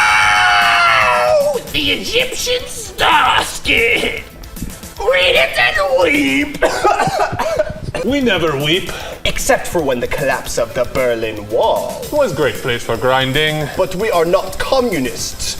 But maybe little bit. Olympics made me wonder, where do Blizzard Brothers are coming from? When me and Oleg were being babies, no parents.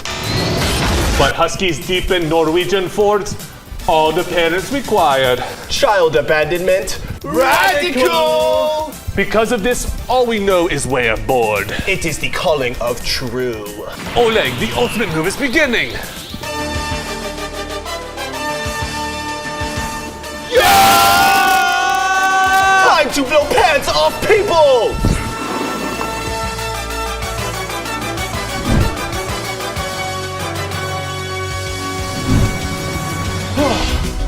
We have done it.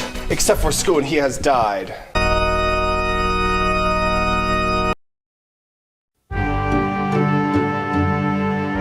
Another day of spellcasting and various wizardry in my wizard tower. Any day now I'll discover the secret to human reproduction. But right now is the time to sit back, relax, and watch some orb.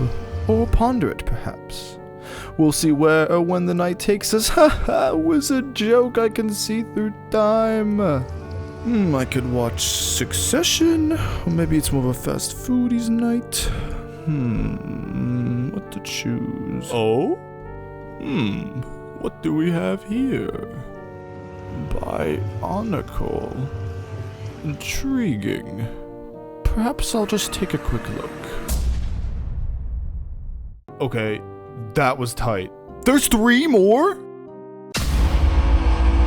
Oh, magnificent. Never have I felt truly more enlightened. And what rich lore these Bionicles have to offer. I wonder how they reproduce, being robots and all. These Bionicles clearly express superior interest. It wouldn't hurt if I just looked up how— Note, I'm going to assume you're talking about the old Bionicle line, the one that ran from 2001 to 2010, and not the new Bionicle line. TLDR, they don't. They're living robots who never really age. The elders, Tiraga, aren't really elderly, that's just how they seem. Expanded answer. This requires a lot of lore. Oh boy.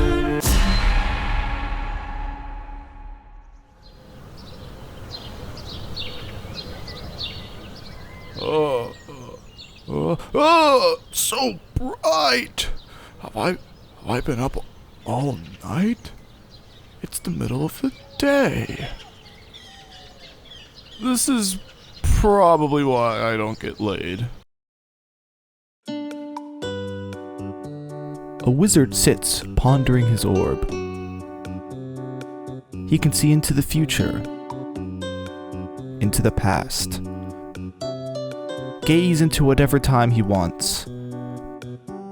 And what does this wizard choose to do with his time? Watch The Agenda, Thursday nights at 9 on KentWire.com. Warning. The following stunts are performed by 4 lifelong actors who are paid to be nice to each other. There's a lot of bad blood among them behind the scenes, and they take it out on each other during the show. Wait, guys, you want me to pee, like, right here? Whoa, did you just stick that falafel up there? Yo, we forgot to record my audio for this part. She's how old? Not again.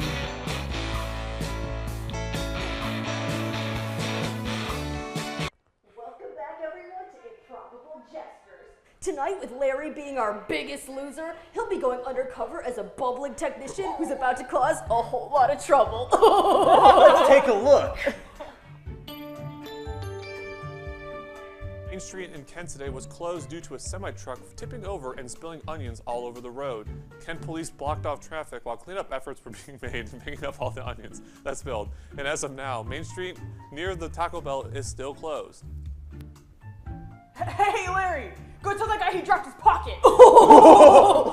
Hey, you dropped your pocket. Ask him if they have any money! Hey, do you have any money? No, go away. Do you have a little bit of No. Spiders in your house? We might have the answer after the break. Hey, Larry, go tell that guy that you need to check his microphone. Hey man, great set. So there's some mic issues. I'm mic technician, that's me, and I'm gonna need to check your mic. So okay. Yeah, sure. No, I got it. Tell him you got it. Yeah, I got it. So whoa. Just sit back. Dude, whoa. And I got it. You're getting a little handsy. I'm a technician. You need to just ignore that. I'm a technician, and Bro, I need to check your mic. I don't feel very comfortable. Guys, come on. Do it! Okay. Oh, dude. Sorry, I'm sick. Dude, you're in here then. Lower chair. I gotta fix your chair now. What do you mean? Wait. I'm fixing your fix my chair now. Whoa. Your chair needs fixed. I don't think you're doing. Breaking news in 30 seconds. Oh gosh. Breaking news. When do we ever have breaking news? Okay. Go push that plane over, Larry! Come on, You guys. gotta do it, Larry! Okay.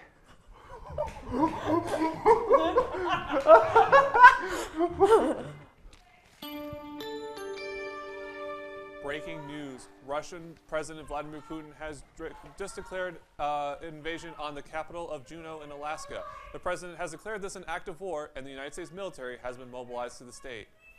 Guys, is this part of the bit? Russian President Vladimir Putin has declared on Russia state television that the United States had crossed the line with recent military exercises in NATO countries and said, quote, "We will not tolerate such actions anymore. The United States will pay." The president has announced an upcoming draft for all men and women fit for military service and will be announcing the results shortly. This appears to be the beginning of a brutal conflict with no clear end in sight.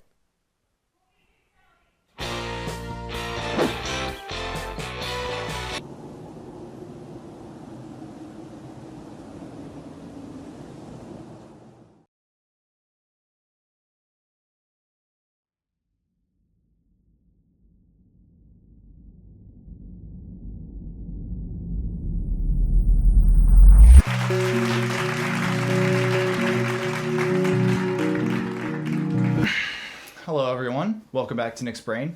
For those of you just tuning in, that's Nick's right brain. That's Nick's left brain. That's right. And would you like to tell the audience why we're here today?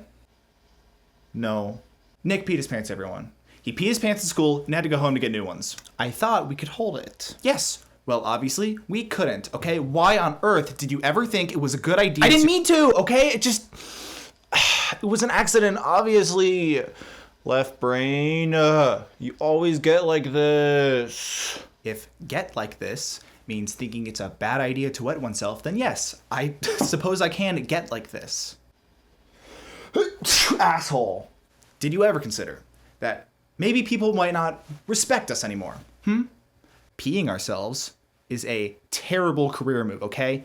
Terrible. I told you, left brain. Terrible. I didn't mean to. And by the way, forget career. Do you have any idea how embarrassing that was? Well, I'm glad you feel bad then, okay? Maybe next time you'll think, oh wait, you can't. That's my job.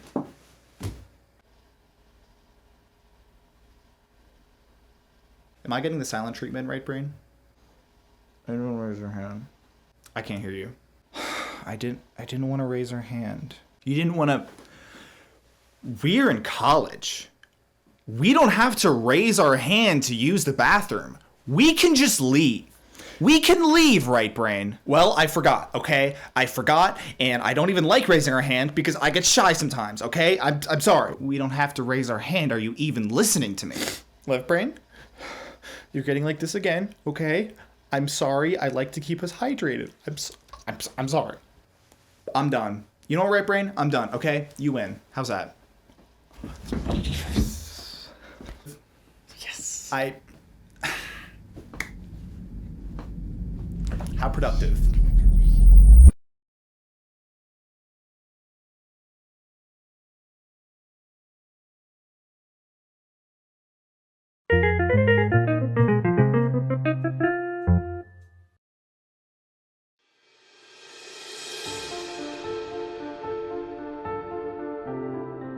Scott's a real visionary. When I read his script, I was floored. I mean, seriously floored. I knew I had to be involved. When my agent told me he landed me the role in a Scott Ramirez movie, I couldn't believe it. I've seen all his movies, 10 Birds, Lipstick Minigun, The Indigo 7, Inflation Man. I didn't even read the script. Scott Ramirez's casting, you gotta get me in there. I don't even care. It was a highlight of my career to work with such a visionary. All right, if we want to get through the shoot, we need to be professional. So let's get ready with camera, slate, and action. Yeehaw! I'm gonna do a backflip now. Cut! Boom up. Okay, hold on. Are you here to waste everyone's time? No, I'm just asking. Are you here to waste everyone's time? Hold the goddamn microphone. I just need you to hold the microphone above talent and do your job. Do the job that I fucking hired you to do, and that's it. Do you consider yourself a professional? Do I tell you to do your job? Then don't tell me to do my job, okay? Great. Keep it there, okay? Let's stay professional.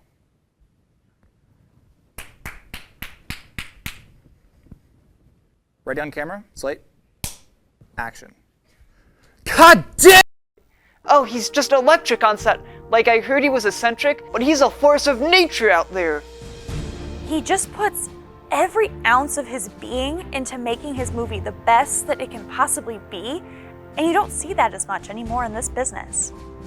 At first I was worried, hearing about how some people have described Scott's directing methods, saying he's erratic, abusive, what else? Cruel. But then I got on set, and all I saw was a man who loved movies.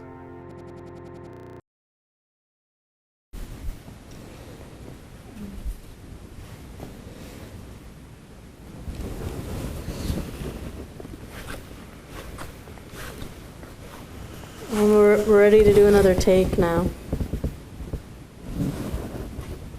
Excuse me, did you hear me? Scott? Did you hear me? Hello? I think you can definitely hear me when I'm speaking at this volume. We're ready to do another take. You're scrolling up and down like you're not even like moving.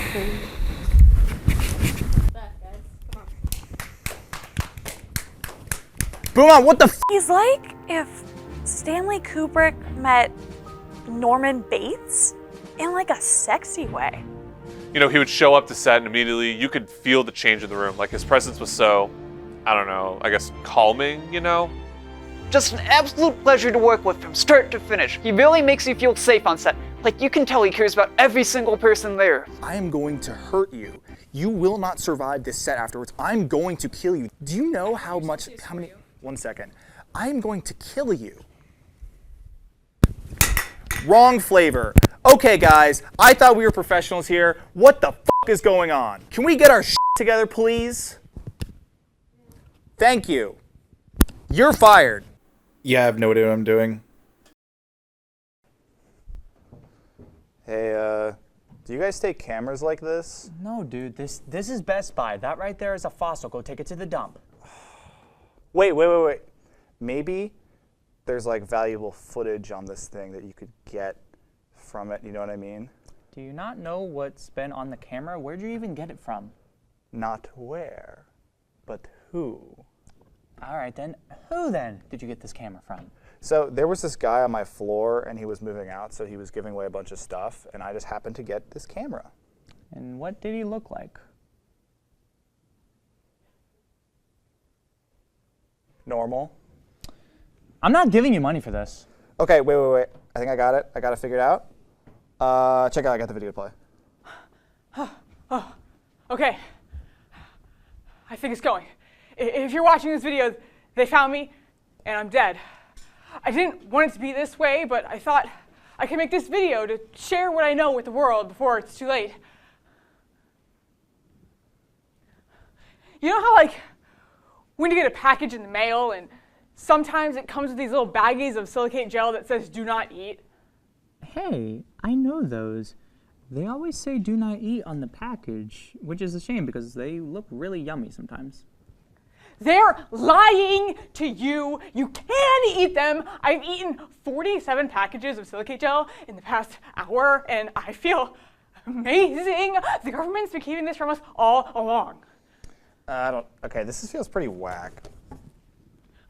Think about it. Silicate gel, doesn't that sound familiar? If you rearrange the letters and add some and remove some, it makes 9/11. Don't you get it? Do you even think about that? Whoa. Hey, wait, do you see that guy in the background? Oh my gosh.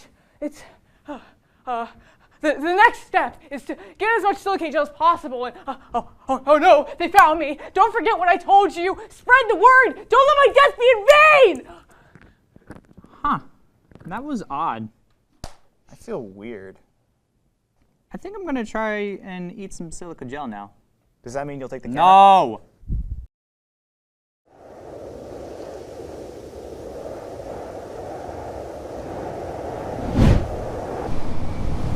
Stop! You are in violation of Federal Aviation Regulation 105.17 and are now wanted by the United States. You'll never catch me! Sorry to rain on your parade. Drat! Dr. Smog!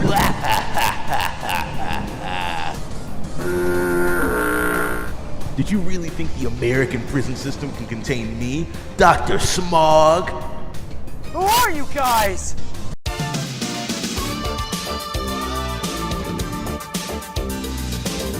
What you just saw was a snippet from my upcoming indie blockbuster, Cloud Police. Hi, I'm renowned director Scott Ramirez, and this has been a passion project of mine that I've been trying to get made for the better part of a decade. But I can't do it alone. Hey, I'm Rob Korn, and I'm the producer for the upcoming film Cloud Police. In addition, I'm writing the score for the film, as well as being the bestest boy.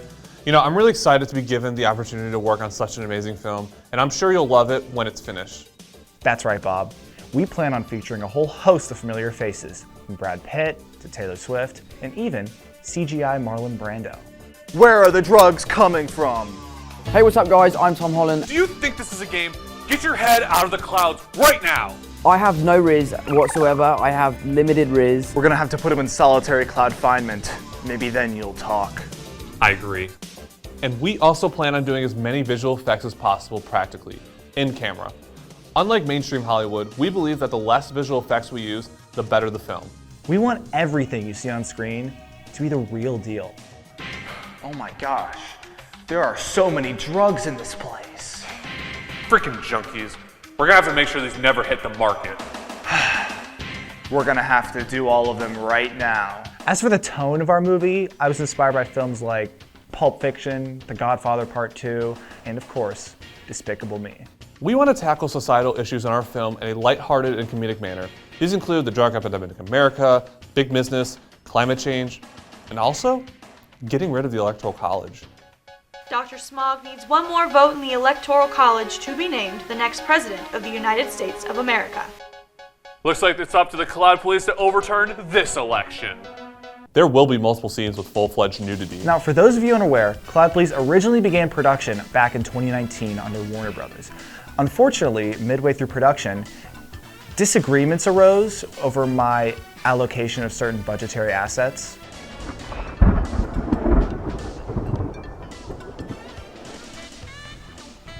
Maybe next time, cue me old nincompoops. Ugh! He got away. And all he left behind was a giant stack of gold bars, 29 various classic cars, and a 40-foot yacht that comes with its own crew and personal chef. Absolutely despicable.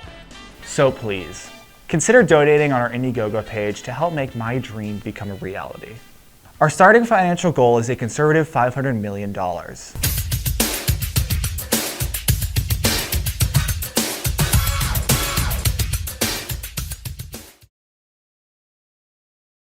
For too long, nature has been in charge of this planet. Nature is so beautiful. I hate it. It needs to die. And with your help, we can do it. My name is Herb Berger, and his name is Smelvin. We come from the organization dedicated to destroying all non-human life on this planet. Evil. It doesn't stand for anything. That's just what we are. Now, my fellow anti-environmentalists, allow us to show you the way. For starters, you know those brightly colored straws you get with your drinks? Yeah, just go ahead and toss those right into the ocean. The turtles are having it too easy. Buckets and buckets of oil, tons and tons of crude oil, put in the ocean, put in the earth, we can drown the fish. Take that rusted battery out of your car and throw it right in the ocean. Recharge those electric eels. And they'll also be smothered by gallons and gallons of crude, unrefined oil. Microtastic. Cut down the trees, build a Walmart, build 2 Walmarts. Capitalism. That's so true, Smelvin. Capitalism solves all our problems. And fracking. We need to do more fracking. Hydraulic fracking, or fracturing, is a method used to extract natural gas and oil from deep rock formations known as shale. Shale! Isn't that cool? Using this method, drilling operators force water, sand, and a tubular mix of chemicals into horizontally drilled wells, causing the shale to crack and release natural gas or oil. Shout out Kamala Harris.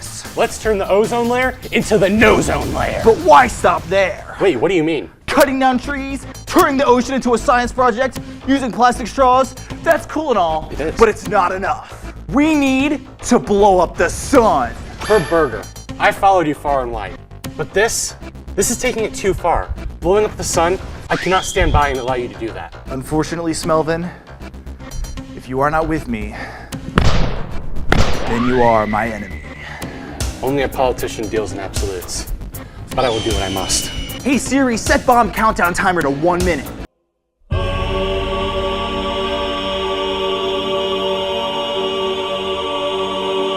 Vice President Kamala Harris! It is I, Vice President Kamala Harris. You boys have caused quite a ruckus. On behalf of these United States of America, I order you both to stand down. Where's Joe? Busy. But now you must. Now, Smelvin!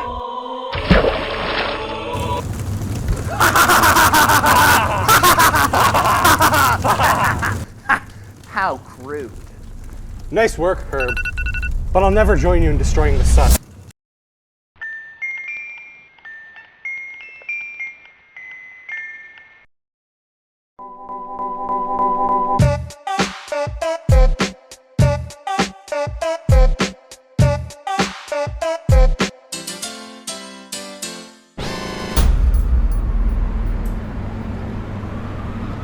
Gnarly, my friend.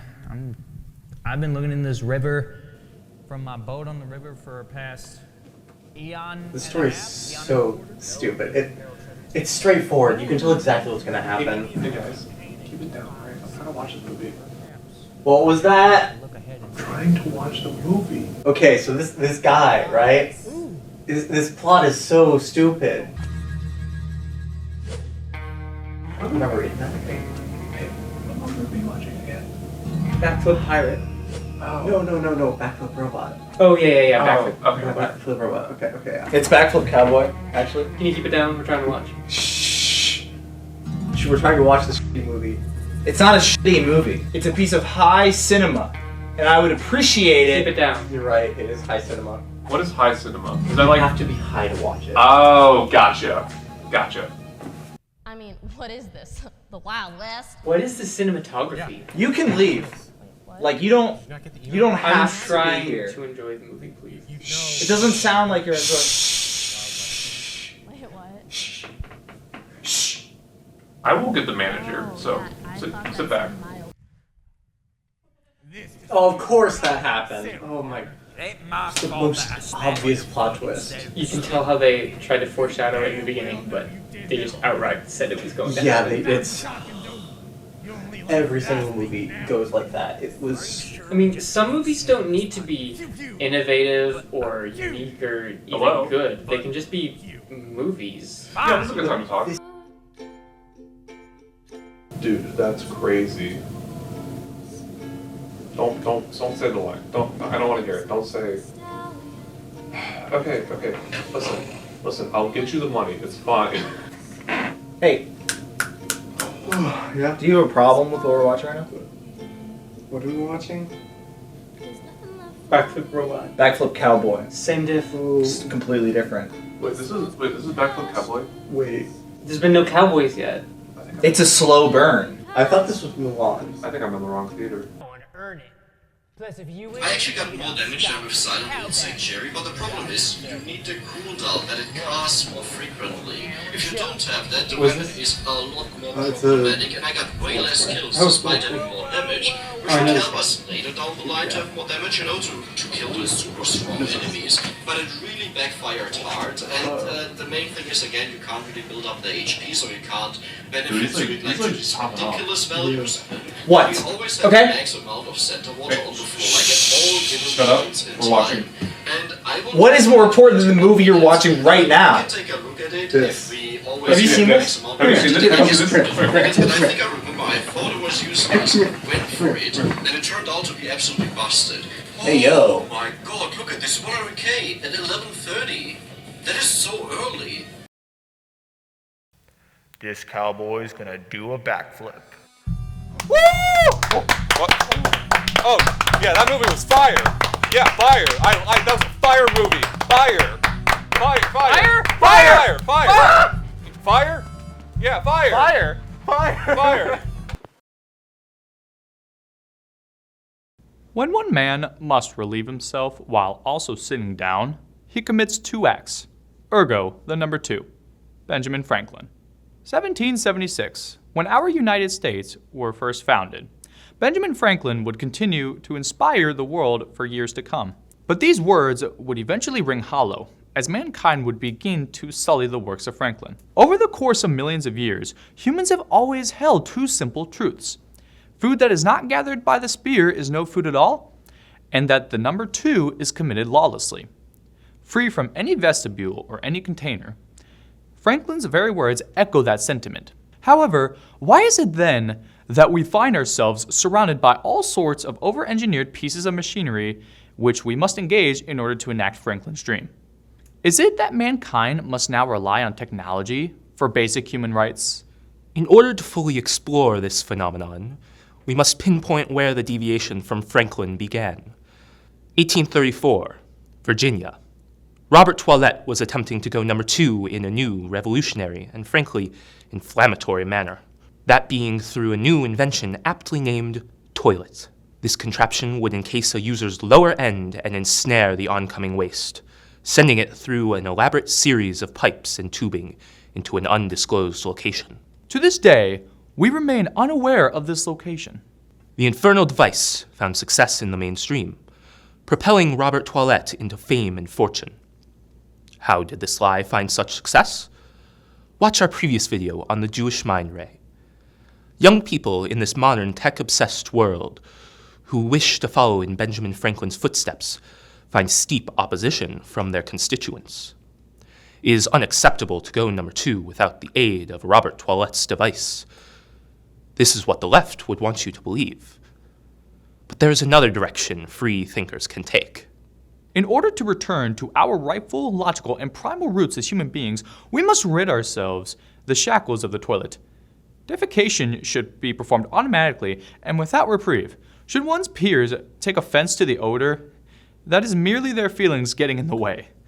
Going number 2 in your pants is good, is natural, and most importantly, morally correct. Any other method is immoral and will send you straight to hell. Free thinkers are those who are willing to use their minds without prejudice and without fearing to understand things that clash with their own customs, privileges, or beliefs. This state of mind is not common, but it is essential for right thinking. Leo Tolstoy. Practicing going number 2 in your pants is good, and I do it all the time. In fact, I have already done it today. I'm Jeffrey Stepstein. And I'm Stubert Rumpkin from Prager University.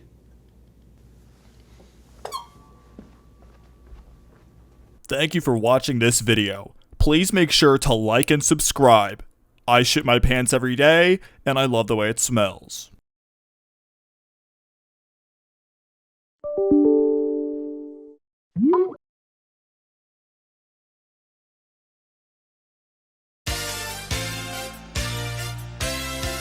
Well, you did it.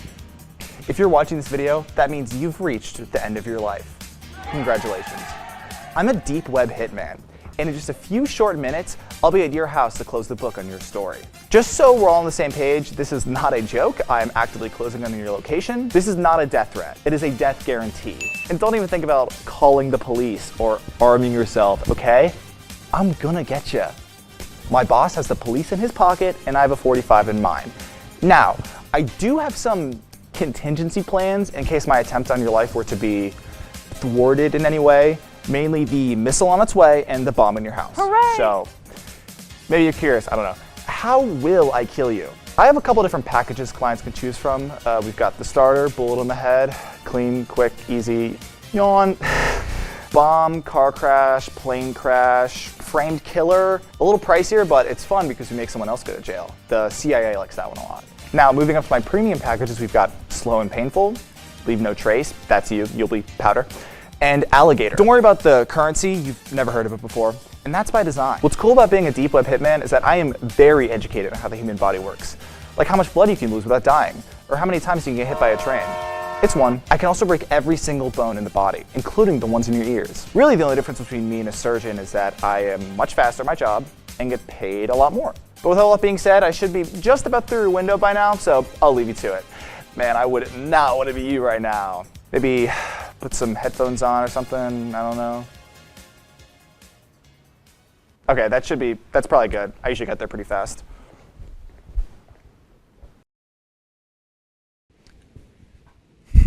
A squared, B squared. All I got left is C. So A squared plus B squared equals, anyone? Bueller? C squared. Guys, I know it's Monday. You know, we're all tired, maybe had a long weekend, your teacher included. But let's focus up here, okay? This is math. It might not sound like the most exciting thing in the world, but I still use this stuff every single day. Mr. Montague, you use the Pythagorean theorem every single day? Even on weekends? Even on weekends. Here's an example from this past weekend. I was out at dinner on a date. Ooh, Mr. Montague going on a date. It was lovely. She was a lovely woman, older woman, you know. But I made some joke about how she's just right for me. Some stupid joke about the Pythagorean theorem, and she got it. Isn't that amazing? That's the thing about age that people don't talk about anymore. Knowledge, experience, beauty. These things come with age. This equation is 4,000 years old, and we're still using it today. Pretty cool. You know, true story. When my buddies learned I was seeing a woman twice my age, they couldn't believe it. But she's so old.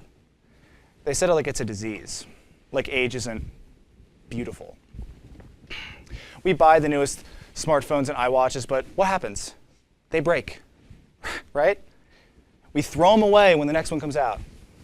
But 4,000 years. And this equation right here, we're still using it. That's incredible. Your parents have years and years of experience behind them. And I know you guys are at that age where you want nothing to do with your parents, but you should talk to them. Ask them for advice.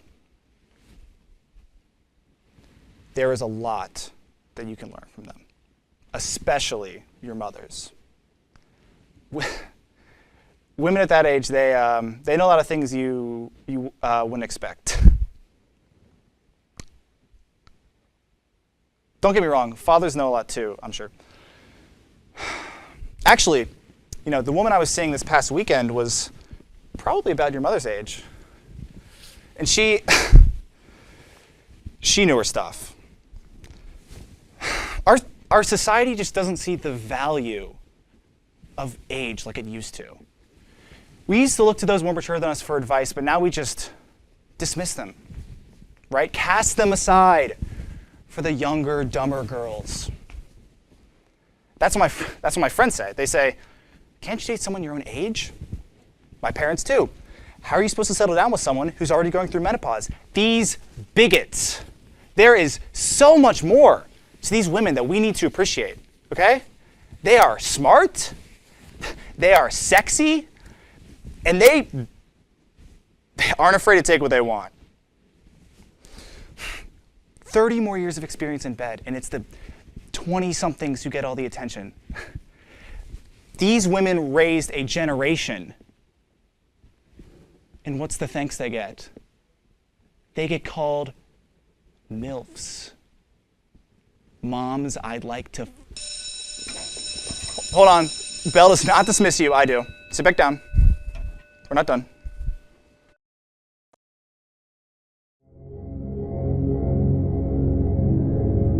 Please, oh God, please, just let me go. Pipe down, scum. There is no God to save you.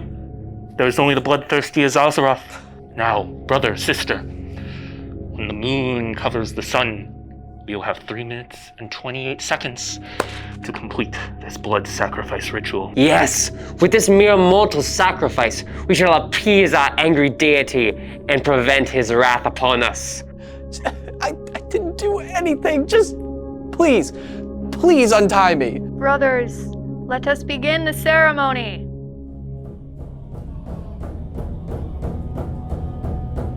In the totality of the eclipse, we begin our sacrificial ritual to our Dark Lord. First, the unholy flame. In lighting this candle, I signal fragility in... wait a second. You were supposed to skin the ceremonial onion first, Brother Ethan. Right. Sorry. Shoot. In drawing this profane blade, I skin... That is the wrong blade, Brother Ethan. Shoot. Right. Yeah, oh. Sorry. Oh, I don't know where. Yeah, no. My dad said he would be here. It's to help me. It's my first human sacrifice. So. It doesn't have to be. You don't have to kill. You don't need to kill. Just let me go. Brother Ethan, we have but minutes before the eclipse concludes. But he said he would be here. Could we just wait a few minutes? Traffic and everything. Brother Ethan, we do not have time for dilly-dallying. Your father is not coming. He said he'd make it. Hey man, I'm sorry to hear about your dad. I know how that feels. My parents never showed up to my important events, and I hate to see that kind of mentality present in the cult ritual community. Thank you, worthy sacrifice. That means a lot coming from you. Do not listen to this aunt, Brother Ethan. We can continue the ceremony without your father here. Surely you'll remember how it goes, brother. You can complete the sacrifice without the aid of your father. But I wanted him to see me do it. That's the reason I took the sacrifice. Brother Ethan, the solar eclipse wanes. We can enact the ritual now. You can still do it. Yeah, well, I don't know if I want to do it anymore. Yes, brother, but if we do not complete the sacrifice, it spells certain doom for our realm. Ethan, you can forge your own path. Your father does not define you. Guys, let's just calm down and think about this. You're right, worthy sacrifice. My father doesn't define who I am. I am my own person. Yeah, yes! And I will complete the sacrifice without him. Yeah, wait, no, hold on. Complete the ritual, Brother Ethan! No! The eclipse has concluded! We did not complete the ritual! The Dark Lord will come for us all!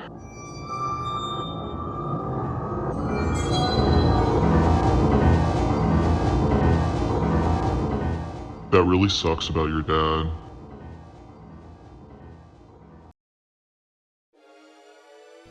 Are you in need of employment? Do you have a passion for heavy machinery and manufacturing? Does the thought of a traditional workplace culture frighten you to oblivion? Are you interested in the production of viscous substances? Then do we have the career opportunity for you. The Sludge Factory! At the Sludge Factory, we make good-fashioned, goopy, homogeneous sludge. Our sludge has no chunks and no bones. Most people only think of sludge as waste, a byproduct of something more desirable. But at the Sludge Factory, sludge is the product, and we take great pride in our substance. You won't find any bones in our sludge. And there seems to be a common misconception that what we make is considered slime. Our product in no way, shape, form, or smell resembles that of slime. If you want to make slime so bad, go to the slime factory. Get out of here. We'll kill you. We will. Now these other places are so selective with their hiring processes. Tight competition they are. At the Sludge Factory, all we ask is that you got 3 limbs and a winner attitude. We here at the Sludge Factory are all about employee autonomy. Applicants are free to choose from a wide variety of positions such as sludge scooper, chunk churner, or social media manager. If you apply for a job at other companies, they'll bog you down with all those fancy red tape and paperwork. Applying to the Sludge Factory could never be easier. Working at the Sludge Factory isn't supposed to be dangerous. And once you've joined our family, we'll teach you all the secrets of how we make our sludge. We believe that sludge making isn't just a science, it's an art. There are much less ethical concerns about art. First, we acquire a vast amount of items from many various sources, vendors, and countries. There's something special about these substances as long as it can fit inside of our mixing machine. The mixer is made of titanium, which means it's expensive. Once we put everything in the mixer, what comes out the other side cannot be described through oral or physical means. Our sludge has no defining features, textures, or flavors. It even smells normal. You could eat the sludge. You could eat anything. And anything could be in our sludge. We make so much sludge, we don't even know where to put it anymore. Some people say sludge does no good. They say it just gets in the environment and it kills all the plants. They say our sludge bears the sole responsibility of over 200 species extinctions. They say if we keep making this stuff year after year, we're not gonna have anywhere to put it all. Which is such a stupid thing to say. There is so much space in the ocean. There's like 7 of them. Nobody can legally make us stop. And we can legally hire you. So listen, if college isn't your thing, skip the riffraff and come work at the Sludge Factory. Talk to your advisor, or better yet, just text this number right on screen. Don't let the graduation goosebumps get the better of ya. Your destiny is like our sludge. Anything you can think of. Are you rich? No? Well, would you like to make someone else rich? Then give us your money! Lose your money so we get more money! Why, you might ask? Come a little closer, let me tell you something. We're sharing a revolutionary idea with you. Now, imagine a church without that chair-making dork in the center of it all. The Church of Money! We need to refill our Olympic-sized swimming pool full of money. Here we worship the almighty dollar, and what a mighty dollar it is. It's me, Satan. You don't have to believe in God to go to hell, and trust me, we're all on our way there. When I founded the Church of Money, I did it with the goal of making things generally worse for most people. Except us, because we get all the money. Your money specifically. Our priest still can't have sex. I just thought it was funnier that way. Hurricanes keep hitting our full-size, end-to-end, Olympic-sized swimming pool full of nothing but dollars and cents and bearer bonds and hay pennies. I forgot we had that. Join the Church of Money for lifelong friends and not much else, but we get your money. What are you gonna spend it on? Food? We can do that too. You can't take it with you, but we can. I want to make it so clear that everyone goes to hell. There's no hope, so just do whatever. It literally does not matter. I don't pay shadow taxes. Kill a guy. Commit fraud. I want a private jet so bad. Where is all this money going, you might ask? Allow me, Skinface. Check this out. Hell is getting its own flesh wall, and this puppy is expensive. He doesn't know what he's talking about. I know exactly the what I'm talking money is about. the main thing. Property in hell has been rather expensive following the death of John Rockefeller. Donate today to help fund the flesh wall to make a better hell. Try to ignore him. He's completely making that up. The money is mainly for us to waste. The pool could fit 660,000 gallons of water, and we fill it with money. So each dollar that could save a life, we use it to do a Scrooge McDuck. President Buchanan's shadow taxes make me miss Jimmy Carter sometimes. He was a lot more fair to the poverty deficient. Give money. Me give spend money. Me invest money. Give me lose money. Give me you. It's called the flesh wall, but the bones go in there too. And the brains. This is a very smart flesh wall. I like to watch Breaking Bad on this thing. My favorite scene is when they kill those two cops. Okay, well, whatever we spend it on, we need your money to do it before the shadow government takes it all away from us, just for the simple crime of being born rich. This is my flesh wall, and I'm gonna talk about it. With just several thousand large donations, this can be us. Shadow President Buchanan doesn't care about rich people.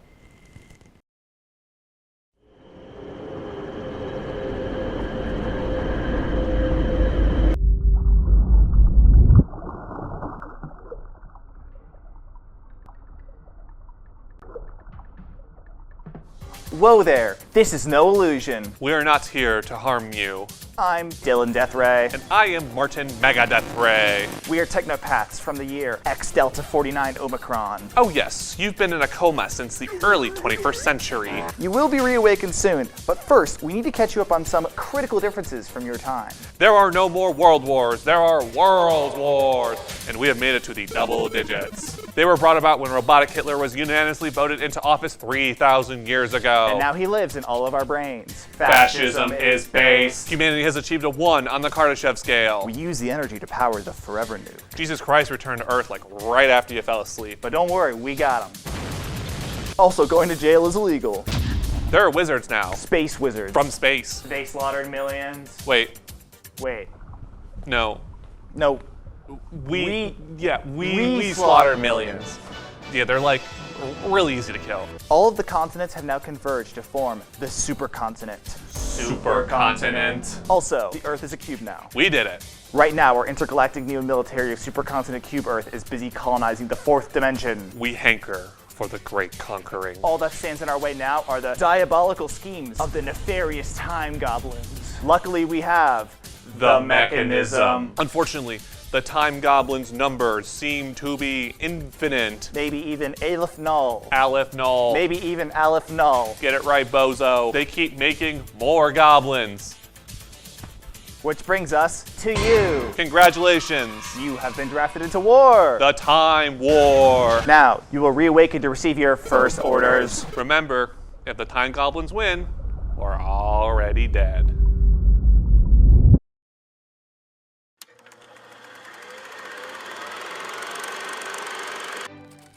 On November 16th, 1974, humanity sent a message into the cosmos detailing life on Earth and our many accomplishments as a species. Imprinted one end of a golden vinyl, it sails among the stars in the hopes it will one day tell our story with another civilization. It also includes this video. Greetings from the planet Earth. If you're watching this video audio recording, then we have successfully made contact with another intelligent civilization. My head's killing me. We come from the Earth date 1974. This message is the result of centuries of scientific discovery and human ingenuity. This expedition would not have been made possible without the generous funding provided by Buford Rockefeller. Thanks, Willie Dustus. As an American billionaire, our further inner contact with the beyond has fascinated me since seeing that UFO in the Times. And thinking about what you silly little green guys are into. We don't actually care about skin color anymore. We're not supposed to. I do. As a rich, successful American business person, I am more than qualified to explain to you how things work around here.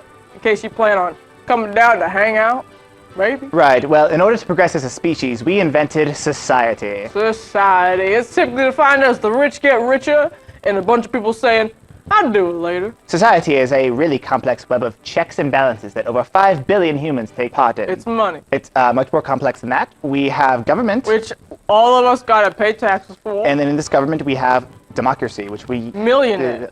It's all millionaires. I use money to buy cigarettes.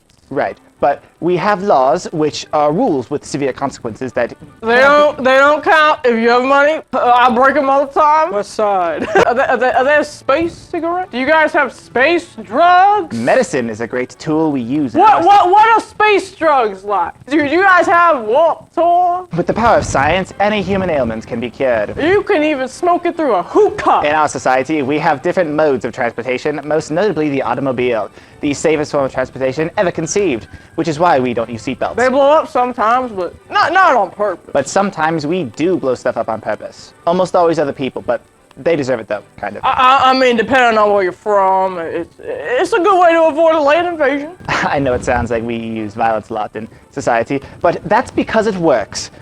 You guys know that, right? You torture people too, probably? But only people who deserve it, like communists and women. Not women. Okay, sometimes women. Well, yeah, I mean, it is the 70s. Communist women. So, since you're... Communist women. Right. So, since you're watching this film, then you must have society. And money. Yes, and also that. We wish to communicate with those unlike our own. So go ahead and send us back a message of your own to show that contact has been made, or even come visit us directly. Here is my home address. And bring your honeys. Okay, bye-bye. Or should I say, hello. Peace be with you.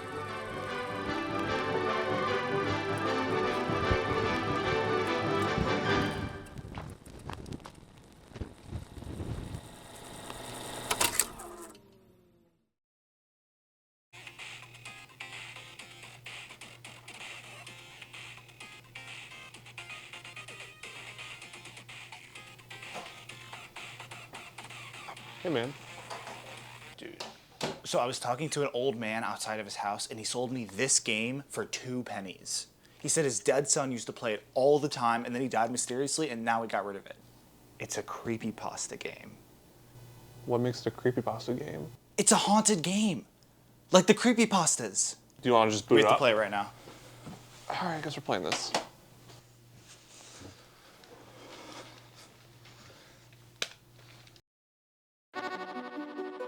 All right, Riddle Dimension. I like this title Wait. card. That was a frame of Mario 64. I didn't see anything. No, I'm pretty sure I saw Mario 64. You know what this means? What? Haunted game. Oh my god. I didn't see It's anything. not You did haunted. Images. It's not haunted. They're telling it's not us something. haunted. Are you there? I think the guy you bought this from You just can talk overread. to me. I'm not Catholic anymore. Can you just start the game? Yeah, sorry. Hello, traveler. As you begin your journey, you begin searching through the depths of the mystic forest. And as you come across a cave, you have to make a decision. You can either continue going through the forest, or you can go down the mysterious cave. What do you choose? Cave, easy. Why don't we let's just go through the woods. But the cave is where the ghosts are. Oh my god, this game is not haunted. Cave. Alright, guess we're going to I the see cave. you've chosen the cave. Excellent. Let's go that way now. The graphics are kind of ass. Okay, it was the 1970s. Cut them some slack. Wait, wasn't the 64 come out in the 80s? Or 90s? What's a 964? Oh no! It seems you've come across a villain. He is going to attack you now. Oh shit. Just press swing. But I feel like that's like the obvious choice. Like if I pick that, like, I don't know what to do. I don't know what to do. No, press the swing button. But the swing, that's the trick. It's a swing. I feel like that's like what they want you to do. It's like it's a puzzle. It's a puzzle. It's a trick. It's a trick. It's a trick. I'm pressing lose. Oh my god, we lost. Wow, obviously you lost. Try again. Why would you press lose?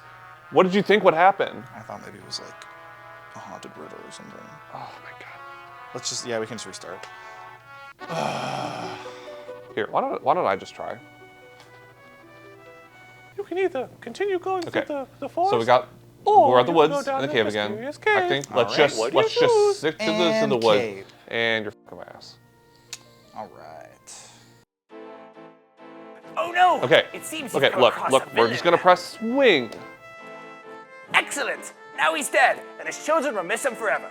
Let's keep going. See? Oh, I was gonna do that. Yeah. I was gonna do that. Yeah. Yes, you were. That was a good pick. I was also gonna make Thank you. pick. I was gonna. Okay. Welcome back, traveler.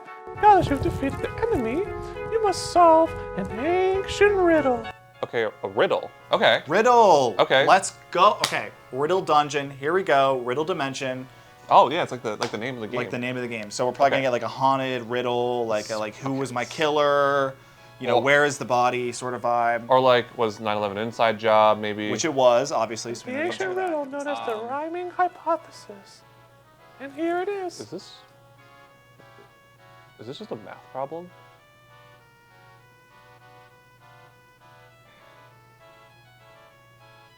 Do you got pen and paper? Yeah, in the other room.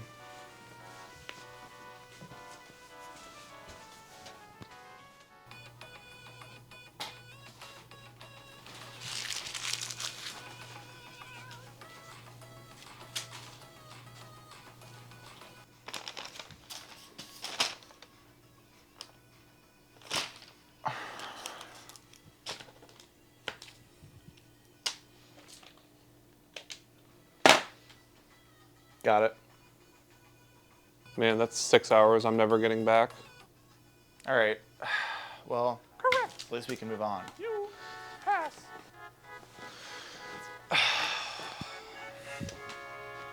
Thank you.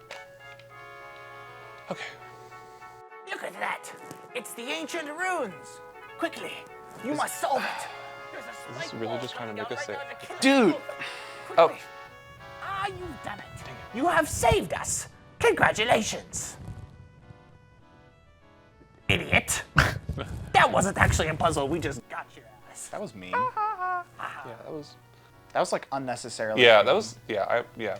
Egads! It seems the previous traveler did not survive the very real trap that was actually here the whole time. Quickly, for the purpose of our mission, we must figure out if this is a real dead body or a fake one. Now we will put the full image on your screen.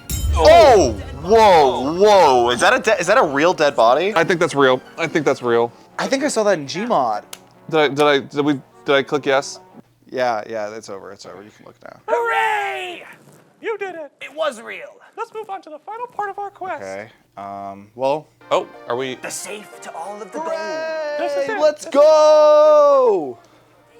All you need to do is put in your banking information right here. All of it right here so it can get sent to the real world. Wait. What is it? What is it? Oh, I know this one. Oh. Okay. Wait, do you seriously not have your numbers memorized? No, I usually just keep this on me. Yes, see, you have about 420 in your thing. Yeah, that was an accident. Did we do it?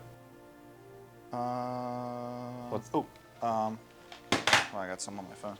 Okay. What's it say? Dude. What the?